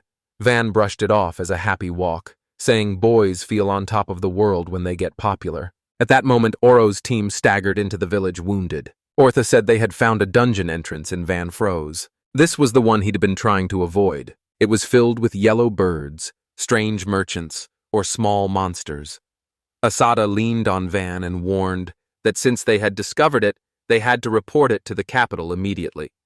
He asked if his father would snatch them up if they did not. Van admitted it was certain that reporting to the royal capital first was the smartest move, and he had wanted to become a noble before all this so his land could gain renown. But now they were stuck. He started planning an adventure or guild branch with armored shops, and since those would attract rough types, he included a host club and a casino.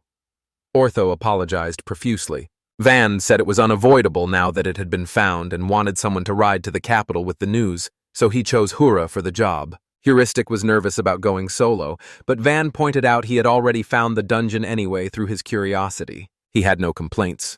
Ortho agreed Cura was perfect, but wanted to come along.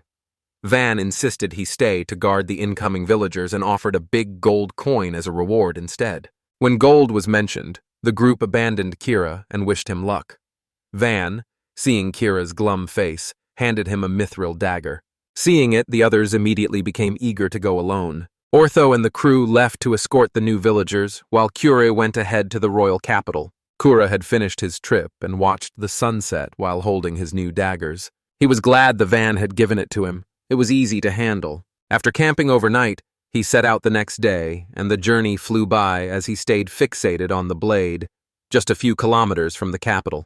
He spotted the carriage being attacked by an orcs, regardless of kind. They were driven by base urges like food, sleep, desire, and violence. It looked like it would either hurt or attack anyone inside. It would have been hard without the dagger, but Kura now saw it as child's play. He defeated the orcs with ease, even warned the others to back off for their own good before finishing them. Admire the advanced custom mithril dagger once more. A little girl stepped out of the carriage and thanked him for saving her. Her name was Amelia Stoost. Assuming he was a high-status figure, she asked his name. Kira looked uneasy when he said he was a plain adventurer, because his fine clothes and that remarkable dagger made her suspect he was hiding a big name, and though he tried to explain, she remained unconvinced. She said she had walked from here to the royal capital, had nothing to repay him now, and promised to repay him later. Kura said he was headed for the capital and offered her a ride on his horse. She didn't want to be a burden, but he was already lifting her onto the horse, joking that the horse preferred a lady like her to him. Amelia was touched and said it had been ages since anyone called her a lady, noting she was 30. Kira wasn't convinced. She didn't look older than 20. He asked where she was going.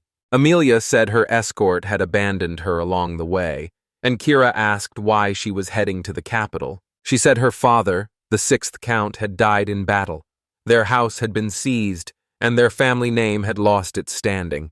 Now she was looking for a household that might need maids. Embarrassed to admit it, she knew Kura would not judge. Thinking she was a freelancer like him, he said he lived in a border village and invited her, promising a good job, and that he'd keep the place safe. Amelia was happy to meet Kura and gladly accepted his offer. They went to the Adventurers Guild and reported finding a dungeon near the border, beneath Marcus Fellow's land. The guild announced it was near the village that had defeated a forest dragon and armored lizards.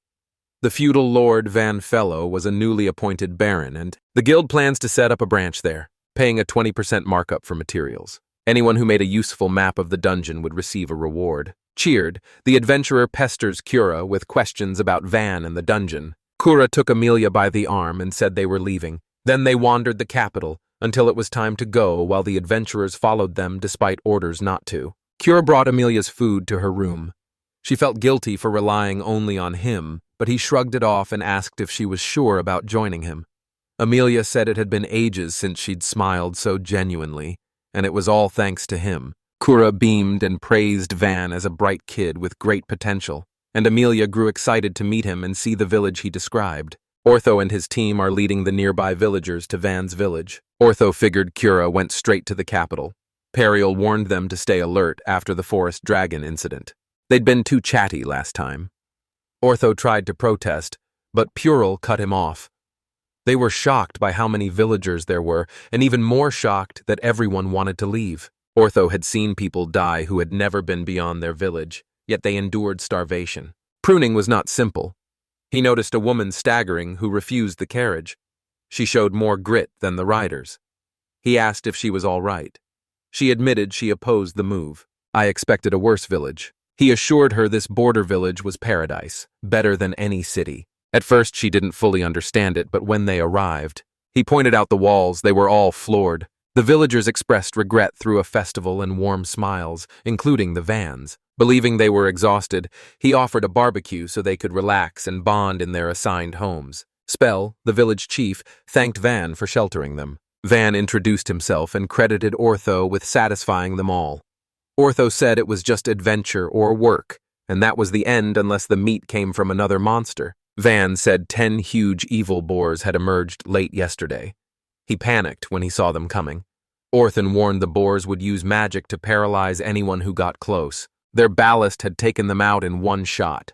A young child from the neighboring village asked if he could eat. Van told him to hold on and asked Till to fetch the soup he'd mentioned and roast some small pieces of meat for him. Everyone received generous portions of food. The newcomers were overjoyed. Some even teared up as they ate, savoring delicious meat after such a long time. Their delight warmed Van and his villagers' hearts just as much. Van felt relieved that he had worked hard to prepare enough houses and a barbecue for 300 people before they arrived.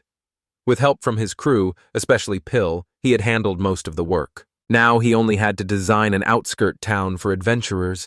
Picturing a small settlement outside the village meant not for defense, but as a rest stop for dungeon travelers that would keep criminals and shady characters out of the village. His plan was to build a town in about a month. Ortholison was stunned as Van described a town for 400 people with a vibe suited to travelers and adventurers. Tall buildings would house dozens, including 5 for businesses and 2 or 3 within 5. The 100-meter walls held 3 ballista. Van planned to add 15 ballista in total for defense, locked to prevent misuse. Asada noted a branch of the Adventurers Guild would go there too, suggesting Van had prepared the town for them. It was only talk, but he wondered if Van would run the shops and ends himself. Van said they'd make more profit if they managed the shops, which would take extra effort but be worth it. Asada advised appointing a representative since Van handled the village. Someone had to oversee the town, and asked whether that meant one person should manage all the shops, or if several shopkeepers could share the duty. Asada suggested splitting it among several people. During the spat, someone said they might form a night army with D around and access to transport and facilities. They needed to figure out the town's safety. Thieves or troublemakers might show up, so Van plans to run some stores himself, let Bell and Rango handle the rest, and scout adventures for a night army. He revealed a different side of the representative role. While managing and hiring talent, Van asked whether one army could cover both the village and the town. He was confident D would lead the Seat Village's army and that the new force would be the Aspa army. Asada caught on and asked if this was payback, while Van checked on the party, hoping no fights had started. Eric wanted to go with him. Van needed to talk to the villagers and didn't want to be rude, so he offered her some meat while they talked. Till and Compion followed eagerly, watching them eat and walk. Van noticed a chair shortage and asked a strong villager to fetch 3, which the man brought eagerly. Van suggested he should join Seat's night armor. I was still a work in progress, asking him to think it over. Proud to have snagged a recruit before Estba, I then began working on other warrior types. Villagers came forward to ask how they could help. Pleased by the extra help, he assigned them to assist at the new stores and inns. They improved the farm work but were new to running a business. Van told them they would handle customers, organize goods, and keep things clean.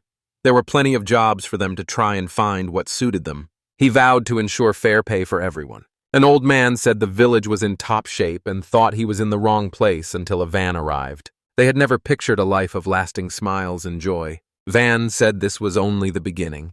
They would make every day fun together. The village was growing with more residents and visitors, even though the villagers had only aimed to survive. Use a grand tone to announce they were building another town right now. Next, they gathered more villagers to help, and the stronger ones worked a kilometer away building a new town for adventurers. SP noticed it was uneven, so they told them to pull the rope to the right. Van assigned the elderly newcomers to tend the cows on the farm, since they were familiar with that work.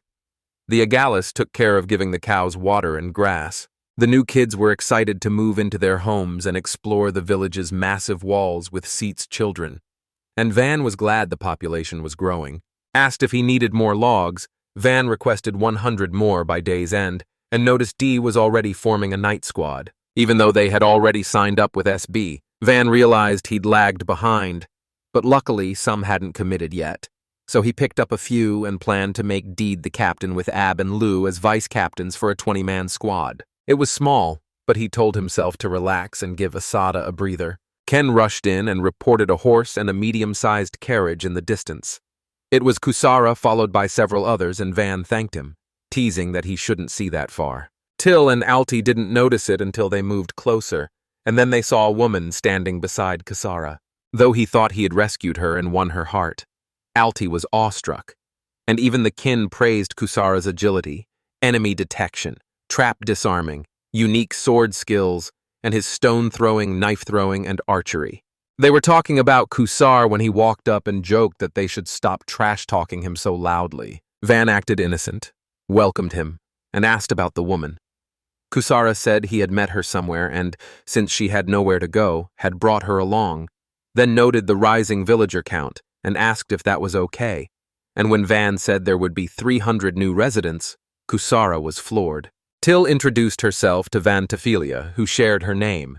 She said she had been attacked by orcs near the capital and was saved by Kusara, who then brought her here just as Till had predicted. Kusara played it down. Philly insisted he outshone every storybook hero. Till and all the tea buzz with excitement. Next, noticed the group behind Kusara. Adventurers ready for work. After reporting to the guild, Kusara apologized and the cash-hungry group tagged along, and worried they'd spook the villagers. He suggested they camp outside. But Van wanted their goodwill and for them to speak well of the village. He told them to wait, promising Eins and basic defenses soon, then asked Kusara to rest in the village and asked about their plans. Vaughn said Ortha was scouting the dungeon, but Ortha's awkward position ruled out a camp. Kusara grinned and said it was his moment to shine. Rest on the headrest today and show his skills tomorrow. As Kusar weighed, bowing gracefully, Philly hinted at her noble roots and excused herself. Alti whispered that she was from the Stratus Viscount house. Van asked because she knew Philia, and Alti said she'd heard of her before, that her father, a nobleman, had died and their struggling family had finally collapsed, which made Till feel sorry as he guessed they were about the same age. Alti revealed Philia was in her 30s, and everyone was stunned. Van decided they should avoid asking women their age. He turned his attention to building the town, set the shops aside for now, and prioritized temporary shelters and defensive walls. His goal was a wall sturdy enough to stop a medium-sized monster and give everyone time to retreat deeper into the village of trouble hit. While he spoke, a few adventurers came up and began picking on them. Warnings said the land even just outside the village was risky. Villagers mocked them as brats and flirted with Till and Alti. Van froze for a moment at their boldness. Someone asked Till if she was worried. She said they were strange but nice. Van found them intimidating, but others said the White Oath group looked rough yet decent at heart. Van figured White Oath was what the D-Day crew called their party. The adventurers were curious why they were there.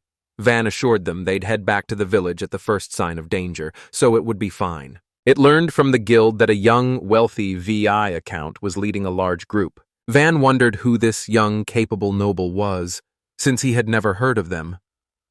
One adventurer asked what he was doing, and Van replied that he was waiting for wood. He showed their meager supplies despite the rough appearance. installed a temporary fence to ensure safety for the night. Amazement spread through the crowd. Van assumed they doubted its strength, so he said it was stronger than it looked and would last a week.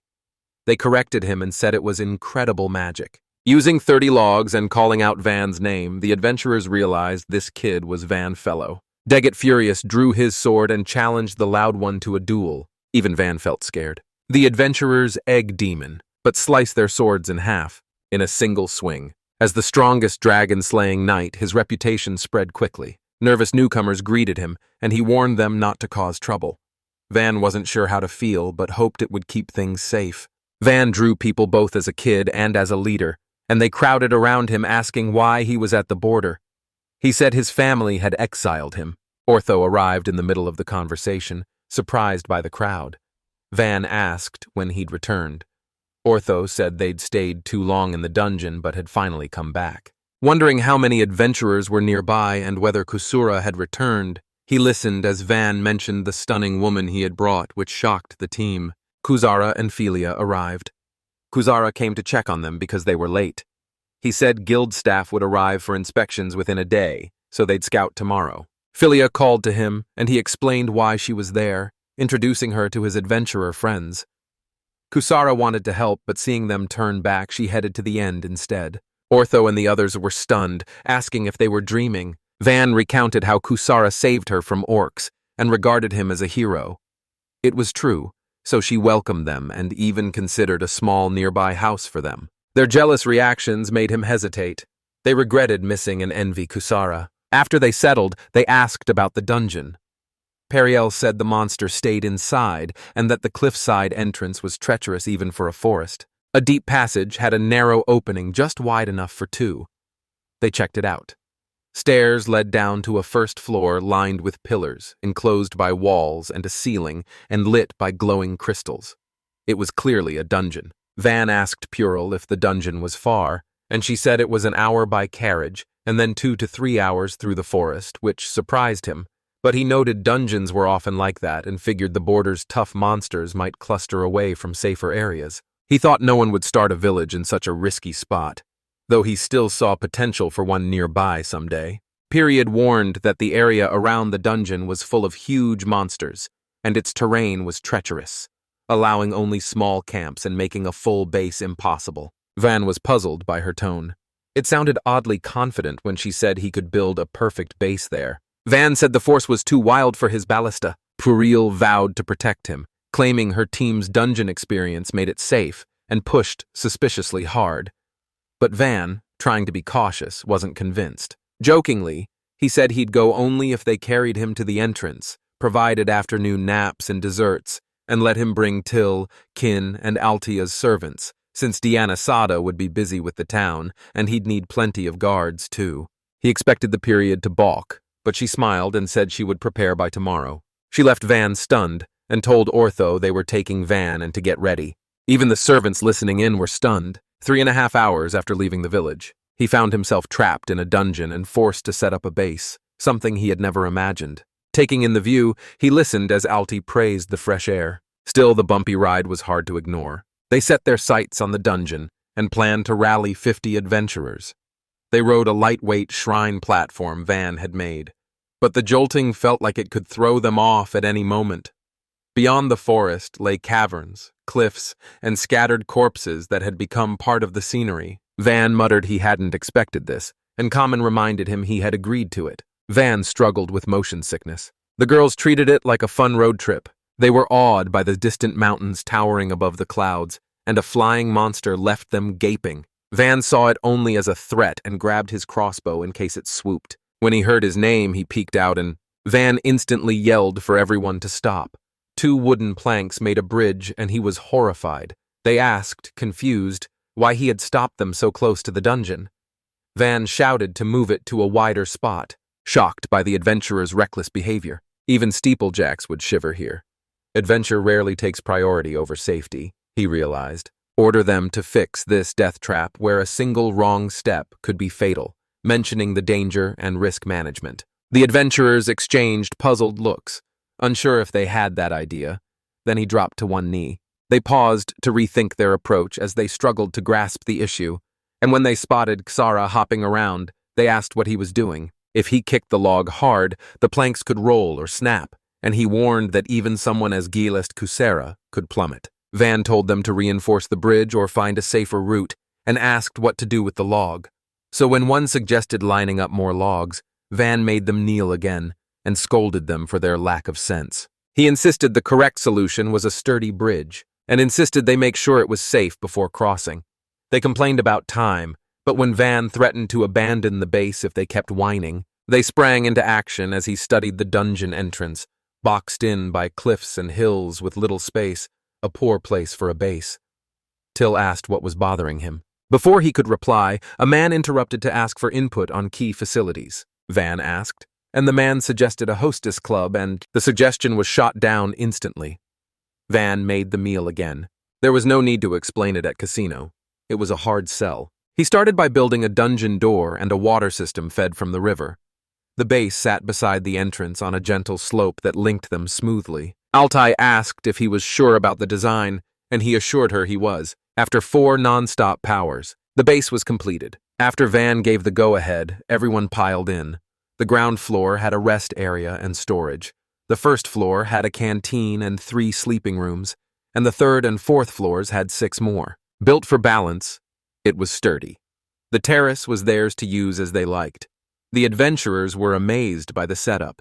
4 toilets on each floor. He fitted the tops of the tanks with filtering nets to catch rainwater, but warned not to drink it. Handing management to Ortho, he urged him to lead well. Decide if the dungeon door should stay closed when possible, or have set open hours, and Ortho suggested consulting the groups in some dove at night. We agreed it should stay closed when empty to delay anything dangerous from escaping. The mithril interior could hold a forest dragon for a day. Steel bars covered the windows, so monsters weren't a worry. Adding more windows would brighten it, but he advised shutting them when not in use. By afternoon, Van said they should head back and ordered escorts prepped. Surprised by the daylight, the adventurer wanted to nap first, but Van noticed his curfew. "I saw it with you, so I'm out." They laughed that the Lord feared his servant's anger, since the servant was still a child despite his title. Van Gotstern warned that there would be no dinner if they dawdled, but that only made them laugh harder and tease him more. On the way back, they encountered another cliff. He then couldn't imagine how they crossed it. It was a death trap. They built 2 more bridges before leaving the forest, and finally arrived at the village as the sun set. Asoda was then spotted waiting next to Aspa. This time, the soda was the one smiling instead. Instead of his usual blank stare, which terrified Van, Asada asked for a private word. Van, clearly spooked, pleaded for backup while the others couldn't even meet Asada's gaze. Till went along bravely while Cayman and Alti refused, then lure the orthopedist into stepping in and blame them for the mess. But he shot a silenced Ortho and dragged the van off, kept lecturing him until midnight. Outside the capital, a messy market churned. Unable to control the 4 elements, she was stuck doing chores while singing and dancing. Hunters like her got the worst treatment as more slabs were sold off, and the market buzzed that a man was buying everyone, with people calling him spoiled and saying a few of them could have been mistresses. All of them were heading to a remote mountain to mine for life. She wondered whether she'd ever find meaning there or just perish. A caravan pulled into the adventurers' town at Seat Village. Rango came back with a crowd of riders. Then they pictured a warm, brotherly reunion. Belle cut in and asked Rango how much she had been sold for. Rango reported 108 platinum coins, and after planning ahead, he bought 150 debt slabs, all healthy and with younger 20s. And though stunned, he paid 3 platinum each, totaling 8 big gold coins afterward. At Maria's guild auction, Rango brought up carriages, but the guild apologized, saying it would be a problem if trade could not happen inside, so they cut prices in half. Van greeted Ringo, noticed the large group, and Ringo promised to introduce everyone later, delivering 130 platinum coins as agreed. Thanking him, Van handed them to Till while Rango added 2 platinum coins and promised a cut of future profits. Van thanked Rango, and Rango promised to sell monster materials to Van first. Everyone saw it as a win for both. Then Rango dropped the bombshell. Van was now officially a baron.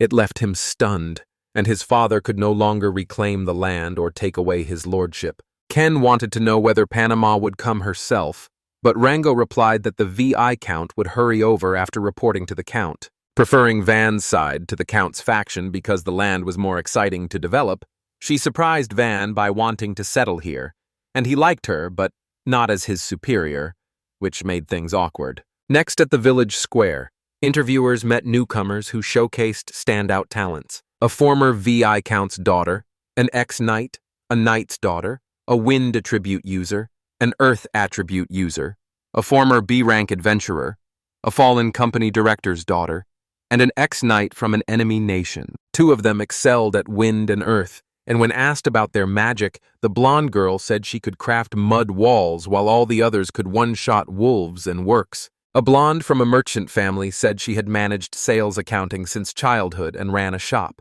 They wanted to hire her if Van approved, and he wondered if her looks had swayed them. Belle suggested opening an armory at the entrance of Adventure Town Espa because it would sell well and could be handed to the blonde girl, and afterward they met Veda, a former noble child. Then ask the sheep if they prefer working at the inn with the knights or in the lord's lobby. As a cleaner, she learned from a sweet maid named Till.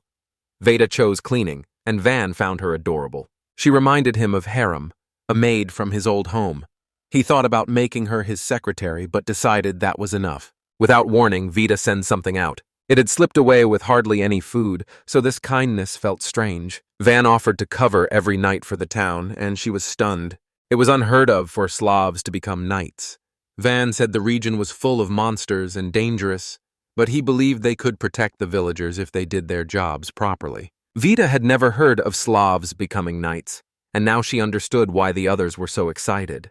She wondered what was causing it. Van Lip felt relieved once everyone's roles were set, and the knights knelt, pledging to serve him. He made clear he wasn't going to enslave them. Instead, he only wanted them to work for the village, settle in, and find a purpose to pursue. He urged them to work hard together. Tears filled Veda's eyes as she said they were slabs. He spoke as if they could live normal lives. Van said that as the village lord, they were all his people. We were supposed to look out for each other. Veda discovered her life's purpose. No matter the task, as long as she could come back here, she'd give it everything. Van said inn builders and magic users should report to Asada, while former knights, mercenaries, and adventurers should join D. As the population surged, Seat Village buzzed. They built a pub to hire bards, dancers, and musicians later.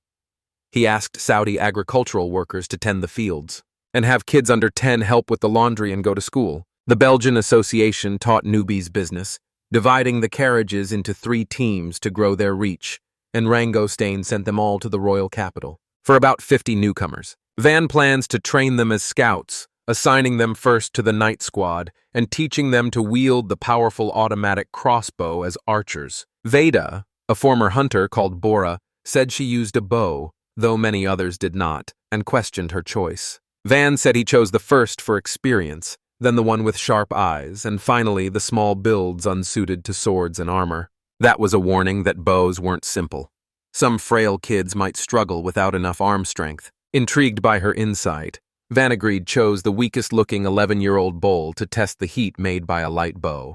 Handing it to Bull, he told her to relax her shoulders and aim at the forest. She took her first shot and pressed him. He turned to the group and asked if they all wanted to try the new bow. Bora, clearly excited, went first and was amazed by its quality, saying it could defeat a large-class monster. Van said they had a ballista, so the bow wasn't needed.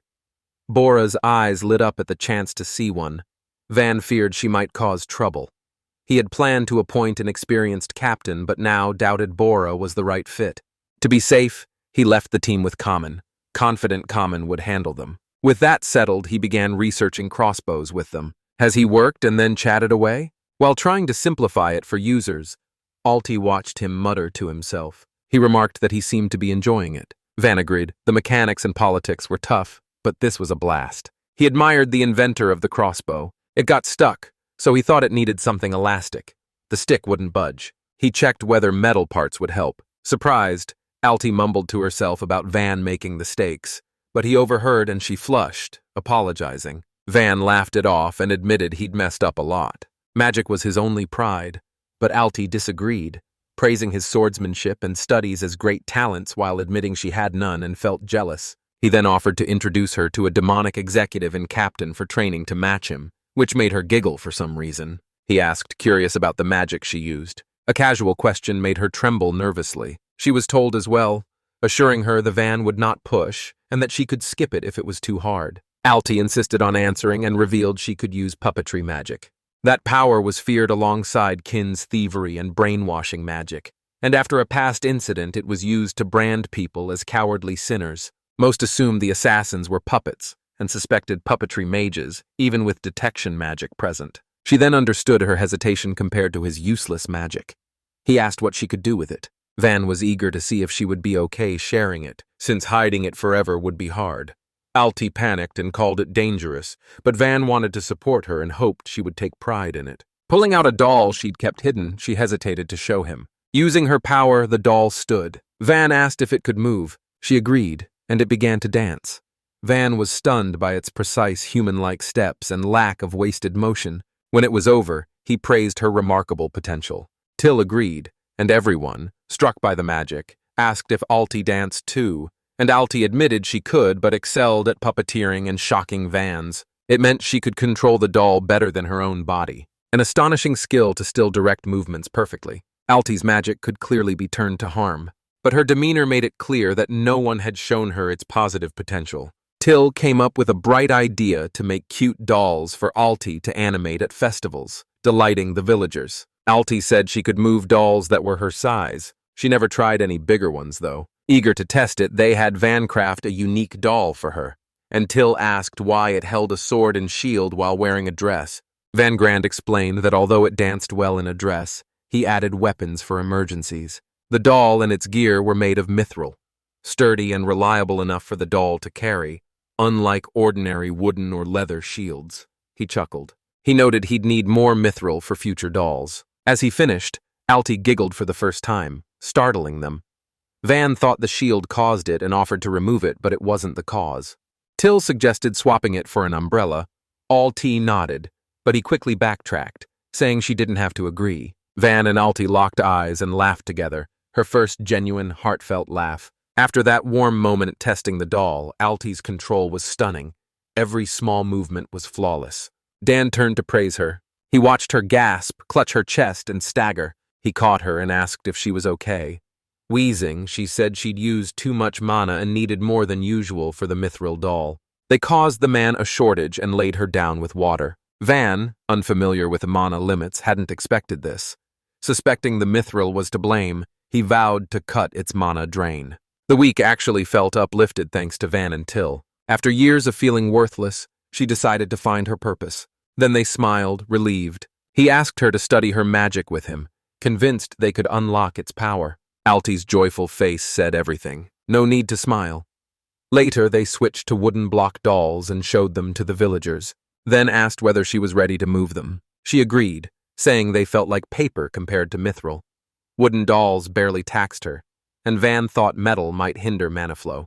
The effect of her magic depended on the caster. Alt-E at 10 was grasping this and might be starting to accept herself. She waited for his cue. Van announced Miss Alti would perform the Seat Village mascot doll dance. Villagers stared as it moved like a living creature. Some known puppetry magic is linked to assassinations. Van urged them not to judge yet because the doll's dance was unlike anything they had seen. After allying with Van praise, her confidence grew as she guided the dolls like a master. The villagers fell silent after watching the wooden doll move gracefully. After the dance, Alti faced their stunned expressions. The performance earned thunderous applause.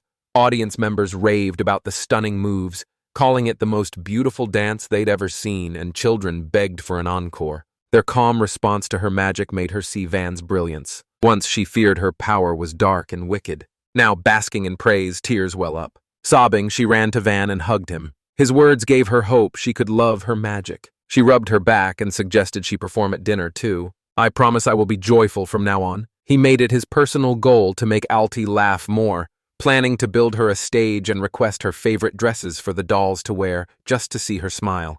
That ends the night on a joyful high. Meanwhile, a man appeared, buzzing with excitement about the van. I'm exhausted from overwork. Vance had tea with Alti, who asked whether he would ever collapse from using too much mana. He hadn't, and Alti wondered if her own mana was lacking until he leaned in and told her not to compare herself to Van. Mana couldn't be seen, So those with elemental affinity underwent tests like counting how many mid or high-level spells they could cast or how long they could sustain low-level ones. Some wielded all 4 elements but only managed low-level spells, and mastering high-level ones like Panamera or Asada was rare, while Vankas could sustain equivalent high-level spells for hours, a feat everyone found unheard of. He brushed it off, saying Asada had matched him and was arrested after one big spell. Though his mana pool size was unclear, his feats in the village were exceptional. Even the world's top mage would collapse after 2 hours doing what he did. Because everyone kept saying it, Van assumed they'd be shocked. Sada calmly pointed out they already were every time. 1 month earlier in the capital, the king put First Prince Chelio in charge of the country for 3 months. Chelio asked if it was about the new Baron boy and offered to send someone to confirm. He wondered why Prime Minister Apila Tadu was joining. Apella moved quickly because he could not let the king make the rear trip alone. If he could not leave the capital, neither could his majesty. The king insisted it was not about him. Usually he summoned people, but the small village lord probably couldn't travel, so he went himself. Shilio suggested he lead the scouts, noting neighboring countries were restless. Ready to strike at any moment, they were sizing up border lords, the powerful nobles and leaders of trunk squads and mages, since a village of 100 that killed a dragon made its lord worth meeting personally, and Celio, sharp like his father, was handsome and well-liked and, if guided properly, poised to become a great lord. He wanted peace so much that he never thought about confronting his rivals. Peace was ideal, but with nations arming and eyeing opportunities, hesitation could doom them. The king knew strength was their land's shield. The king realized Pista and this new lord were the same age. Pista loved swords and horses but cared little for politics, and this lord might spark something in him, so he thought it would be a valuable lesson and brought him along. The king turned to Chelio, recalled working tirelessly at that age, warned the next 3 months would be a wake-up call, and urged Chelio to do his best as acting king. They left the capital. It had been ages since the king's last long journey, bringing back memories of his youth when he could roam freely without royal preparations. The escort vessels could not be disguised, so they could not blend in and observe commoners living their normal lives. At the sight of the royal crest, everyone knelt with their faces to the ground, and a few who rose briefly were quickly forced back down. The idea made sense but bored the king. Ruling by fear was not an option because losing respect would weaken royal authority. It also exposed schemers and kept order, and punishing crime was necessary even if he found it tedious. It still baffled him how a village had slain a dragon. Pista calls them over to look. Seat Village's massive walls leave them stunned. Apella said there should have been only shacks, marveling at how fast they were building. The king asked what he meant, and Apella's blunt curiosity amused him. He agreed, eager to see the fort and uncover its secrets. In the village, things were livelier than at the fort. Alti's dancing dolls drew applause. Kids played with them and she beamed. Her magic was a hit, and though she needed some help, she was thrilled. Practicing daily, she refined her delicate control. Van was glad the villagers accepted it instead of fearing it. Then news came that an ornate carriage was arriving. From the fort, its grandeur stood out. Some guessed it was an official confirming the dragon's subjugation. Piril and Kusara suspected it was promotion papers or dungeon business. Curious villagers buzzed, some hoping for another barbecue now that Van was a baron. Van overheard and said it would be a nighttime event, and they excitedly prepped the grill. It was too early, but he let it slide, and otherwise they survived on vegetables and fruit, and a spot confirmed the royal crest on the carriage, suggesting they should muster everyone. The mechanical crossbow team is in the villages at night, and the spot is at night. More than 100 strong, their gear mixed wooden blocks and iron for versatility, with iron shields, mithril swords, and long spears ready for anything. Ben Bryn stepped forward with confidence and excitement to greet the official who was eager to offer his time. Now a baron, Van opened the gate and was stunned to see Panamera first. I cannot assist with requests to harm someone. Consider de-escalating the situation or seeking help. She teased that his reaction was mild, suggesting he'd found another woman. Van stammered, looked stunned, and said he had become close to Alti. Alti bounded over and warmly greeted Panamera, and asking her many questions about her travels. Panamera, struck by the brightness in Altis's face and eyes, demanded to know what Van had done and joked that he must have used brainwashing magic. Van said Alti had doubted her magic, so he showed her what it could do. Panema grew serious when Alti talked about her magic for the... She pinched every cheek and called them awesome. She laughed, called Van the Charmer, and saved the fun for later. She told him to bow like a baron before his majesty. He froze, nerves spiking as King Danim approached, unable to believe the king was here so far from the royal capital. It was real. King Dino of Shura introduced himself, welcomed Van into noble society, and urged him to show how his knowledge and power could enrich the land, anticipating great growth for the kingdom. Kneeling, Van quietly wondered why the king had come and doubted he could run the capital, while King Dino said he had heard about Van's dungeon discovery, that the guild's investment squad would arrive soon, and that Van should brief them fully. The report would reach him, so no lies.